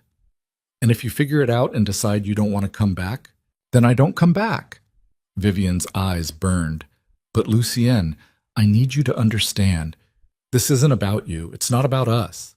It's about me finally choosing something for myself that isn't a reaction to trauma." He stared at her for a long moment. Then, unexpectedly, he smiled, sad and understanding. "You're right," he said quietly. "And I hate it. But you're right." "I'm not saying goodbye forever," Vivian said. "I'm just saying, not right now." "When do you leave?" 2 weeks. Lucien nodded. "Then we have 2 weeks. Okay." Those 2 weeks were bittersweet. They didn't talk about the future. Didn't make promises neither of them could keep. Just existed in the present, sharing meals, taking walks along the bay, learning each other without the weight of violence hanging over them. Lucien showed her parts of Miami she'd never seen. Quiet neighborhoods far from downtown. Art galleries in Wynwood. A tiny Cuban restaurant where the owner hugged him like family and slipped extra pastries onto their plates. "You're more human than you pretend to be," Vivian observed over café con leche. "Don't tell anyone," Lucien replied. "It'll ruin my reputation." They laughed, and for those 2 weeks, the darkness that had consumed both their lives seemed to recede just enough to let in light. On Vivian's last night in Miami, Lucien took her to the beach. Not South Beach with its neon and tourists, a quiet stretch of sand in Key Biscayne where the city lights couldn't reach and the Atlantic stretched dark and endless before them. They sat in silence, watching waves crash against the shore, feeling the salt wind tangle their hair. "I'm going to miss you," Lucien said finally. "I'm going to miss you too. Will you come back?" Vivian turned to look at him. "Honestly? Always. I don't know. Part of me wants to promise I will. But I learned the hard way that making promises I'm not sure I can keep just leads to more pain. Lucian nodded slowly. Then I'll settle for hoping. Hoping's good, Vivian said softly. I can do hoping. He reached out and took her hand. They sat like that until dawn broke across the water. Two people who'd saved each other from drowning, but were still learning how to breathe. Vivian left on a Tuesday morning. 1 suitcase, a passport, and enough money to last 6 months if she was careful. Ethan hugged her at the airport, whispered that she'd always have family in Miami if she needed it. Mrs. Kwan pressed a package of homemade food into her hands and told her to eat properly. Rachel and David had already said their goodbyes. Professional and warm and genuinely hopeful, she'd find whatever she was looking for. Lucian walked her to security. They stood in awkward silence for a moment, surrounded by rushing travelers and departure announcements, trying to figure out how to say goodbye to someone who'd changed everything. Thank you, Vivian said finally, for stopping that night, for everything after. Thank you for trusting me, Lucian replied, even when you probably shouldn't have. Vivian laughed. Especially then. She started to turn towards security. Lucian caught her hand. Vivian? She looked back. If you figure yourself out and decide you want something permanent. He paused. I'll be here. Vivian's throat tightened. She squeezed his hand once, then let go. I'll remember that. Then she walked through security without looking back, because if she looked back, she might not leave, and leaving was the only way forward. 6 months later. Vivian stood on a hillside in Tuscany, watching sunset paint the vineyards gold and thinking about how strange life could be. She'd spent the first month in Paris, learning to be anonymous in a city of millions. Then Barcelona, where she'd picked up bits of Spanish and worked in a cafe for pocket money. Then Florence, where she'd fallen in love with art and architecture and the way light moved across ancient stone.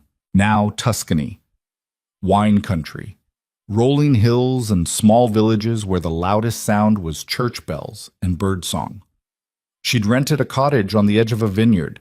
The owner had been looking for someone to help with harvest season, and Vivian had said yes without thinking.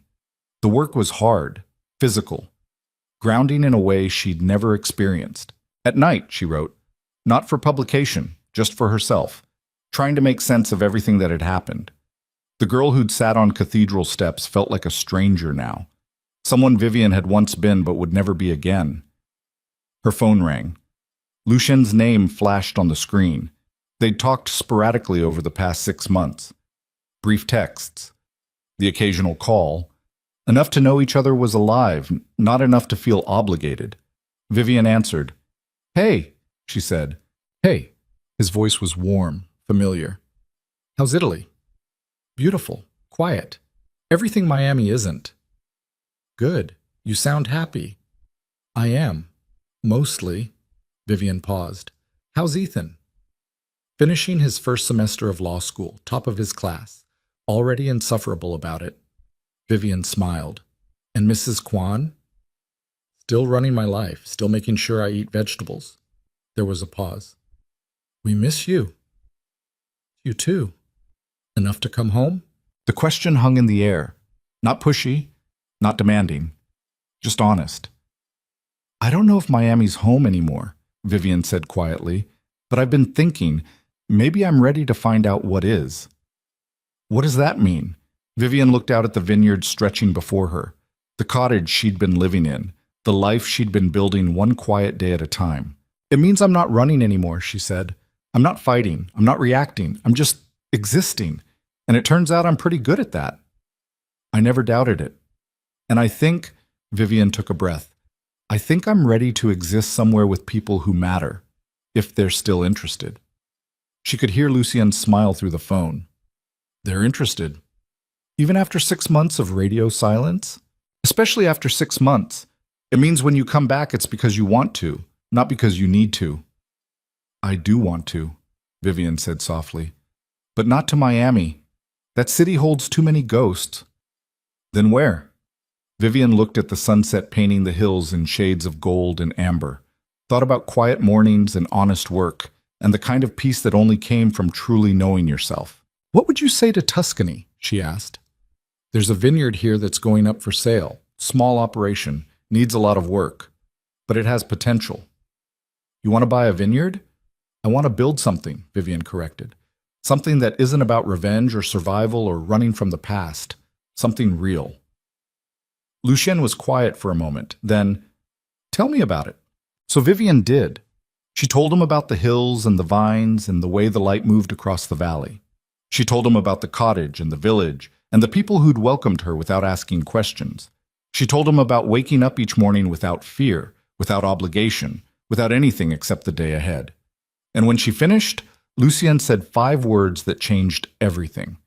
Send me the listing details. Ulsham. 3 months later, Vivian stood in the courtyard of the vineyard she now owned, watching a black SUV navigate the long gravel driveway. The vineyard had been a mess when she'd bought it. Overgrown vines, neglected equipment, a farmhouse that needed total renovation. But that was the point, building something from nothing, creating beauty out of ruins. The SUV stopped, doors opened. Lucien stepped out first, looking absurdly out of place in his expensive suit surrounded by rural Tuscany. Then Ethan, grinning like a kid on vacation. Then Mrs. Kwan, already surveying the property with the critical eye of someone planning improvements. You weren't kidding about the work needed, Lucien said, looking around. I told you it was a project. You said it had potential. You didn't mention it was basically a disaster. Vivian laughed. Where's your sense of adventure? I left it in Miami along with my common sense when I agreed to invest in an Italian vineyard. But he was smiling, actually smiling. Mrs. Kwan was already walking toward the farmhouse, muttering in Korean about structural damage and kitchen nightmares. Ethan jogged after her, phone out, probably already researching Italian renovation contractors. Lucien stayed in the courtyard with Vivian. So, he said, this is what peace looks like. This is what peace looks like for me, Vivian corrected. What about you? Can you really walk away from Miami, from everything you built? I'm not walking away. I'm expanding. Lucien gestured at the vineyard. Legitimate international business, wine distribution, corporate retreats. It's actually a smart investment. Is that the only reason you're here? Smart investment? Lucien stepped closer. You know it's not. Then say it. He took her hand. I'm here because 6 months ago you told me you needed to figure out who you were without me. And you did. You built a life. Found peace. Became someone stronger than the woman I pulled off those cathedral steps. And I realized I've been doing the same thing. Figuring out who I am when I'm not consumed by revenge. When I'm not defined by violence. When I'm just me. His grip tightened. Turns out I'm someone who wants to build a vineyard in Tuscany with a woman who's too stubborn to quit and too brave to stay scared. Vivian's eyes burned. That's the most romantic thing anyone's ever said to me. It's also true. I know. She stepped closer. So what now? Now we build something, Lucien said simply. Together. No ghosts. No revenge. Just us and this ridiculous amount of land that needs work. Vivian laughed through tears. It's going to be hard. The work, I mean. Vineyards are brutal. Good. I like hard work. And we're going to fight. Probably a lot. I'm stubborn and you're controlling and we're both terrible at communication. Probably. Lucien pulled her closer. But we're also both really good at not giving up. True. So what do you say, Vivian Mercer? Want to start over? For real this time? Vivian looked around the vineyard. The neglected vines, the broken fences, the farmhouse that needed so much work, it was almost laughable. Then she looked at Lucien, this complicated, dangerous, surprisingly gentle man who'd saved her life and then set her free to find herself. I say yes, she whispered, to all of it. Lucien kissed her then. Not desperate like that first time in his foyer, not fierce like on the terrace, just soft and certain and real. When they finally broke apart, Mrs. Kwan was shouting something from the farmhouse about needing a new roof.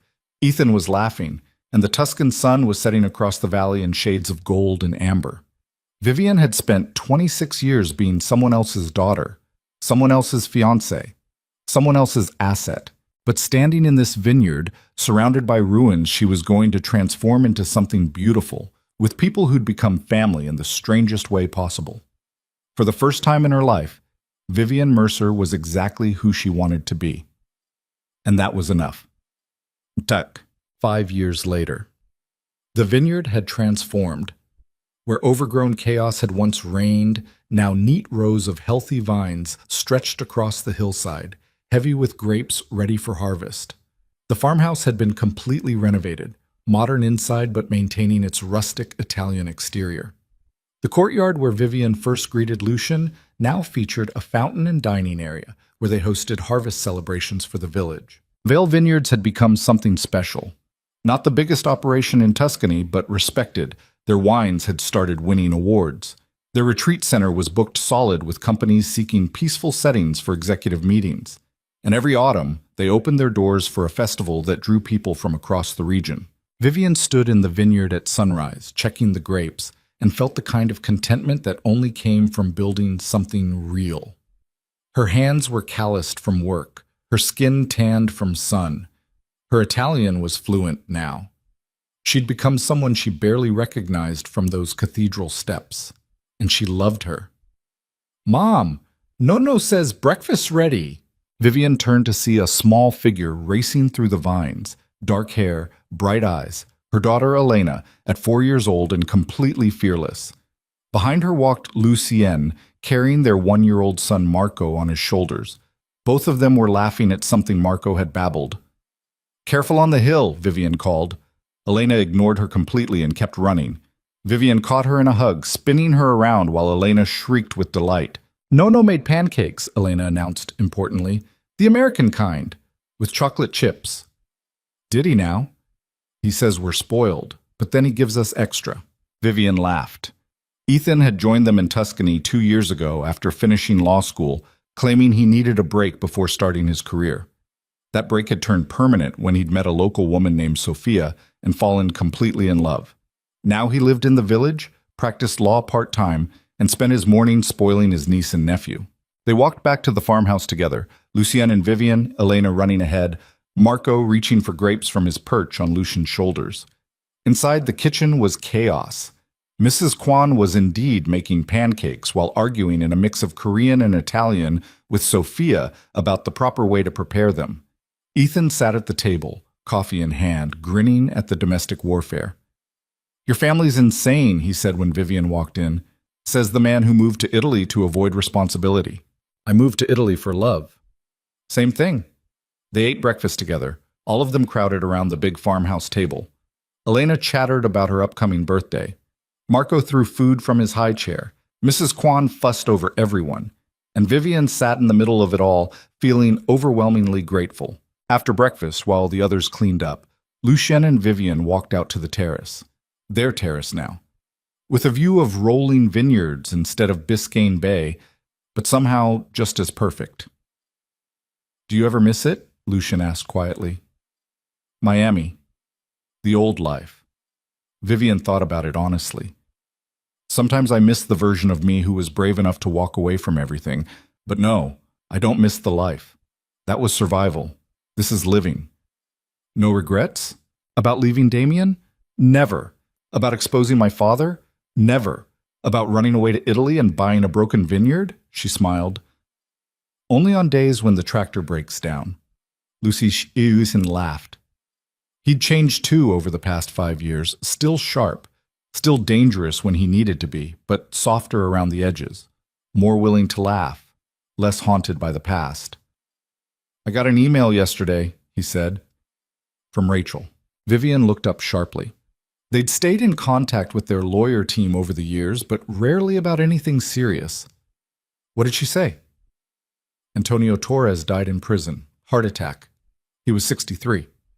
Vivian processed that information slowly. The man who'd terrorized them, who'd shot Ethan, who'd built an empire on corruption and violence, dead. "How do you feel?" she asked. Lucien was quiet for a moment. "I thought I'd feel satisfied or vindicated, but mostly I just feel tired, like a chapter finally closed that should have closed years ago." "That's growth," Vivian said softly. "Or age." "Both, probably." They stood in comfortable silence, watching their children play in the courtyard below. Elena was teaching Marco to throw pebbles into the fountain. Mrs. Kwan was pretending to scold them while secretly encouraging it. "I never thanked you properly," Vivian said suddenly. "For what?" "For stopping that night on the cathedral steps. For giving me somewhere safe when I had nowhere to go. For—" her voice caught. "For seeing me, really seeing me, when everyone else just saw a transaction." Lucien turned to face her fully. "You don't need to thank me for that." "Yes, I do. Because you changed my life, Lucien, completely. And I need you to know that I see it, I appreciate it, every single day." He pulled her close, kissing her forehead with the kind of tenderness that still surprised her after all these years. "You changed mine too," he said quietly. "I was drowning in revenge, consumed by violence. You showed me there was another way, a better way. We showed each other. Yeah, we did." Elena's voice rang out across the courtyard. "Mama, Papa, come see what Marco did." They went. Because that was their life now. Not running from violence or chasing revenge. Just existing in the small, perfect moments that made up a day. That evening, after the children were in bed and Mrs. Kwan had retired to her cottage on the property, Vivian and Lucien sat on the terrace one more time. "Do you think she's happy?" Vivian asked. "The woman I used to be. Do you think if she could see this life, she'd be happy?" Lucien considered the question seriously. "I think she'd be terrified. This life requires vulnerability, trust, opening yourself to the possibility of being hurt. But I think she'd also be proud, because you did the hardest thing possible. You survived the worst and still chose to build something beautiful." He took her hand. "That takes more courage than running, more strength than fighting back. It takes faith that the world can be better than the worst things that happen in it." Vivian squeezed his hand. "When did you get so wise?" "Probably around the time I bought a vineyard without knowing anything about wine." She laughed. And somewhere in the valley below, church bells rang, marking the hour, measuring time, reminding them that life moved forward whether you were ready or not. Vivian thought about the woman she'd been 5 years ago, broken, betrayed, sitting in the rain with her life shattered around her. She thought about everything that had happened since. The violence, the fear, the moment she'd chosen to fight back instead of surrender. And she thought about this vineyard, these people, this life built from ruins. The worst night of her life, abandoned on cold cathedral steps in a ruined wedding dress, had secretly been the beginning of everything beautiful, just like Lucien had promised on that first terrible night. Just like she'd finally learned to believe. The stars came out over Tuscany, the vines rustled in the evening breeze, and Vivian Mercer, no longer running, no longer fighting, just living, finally understood what peace felt like. It felt like home.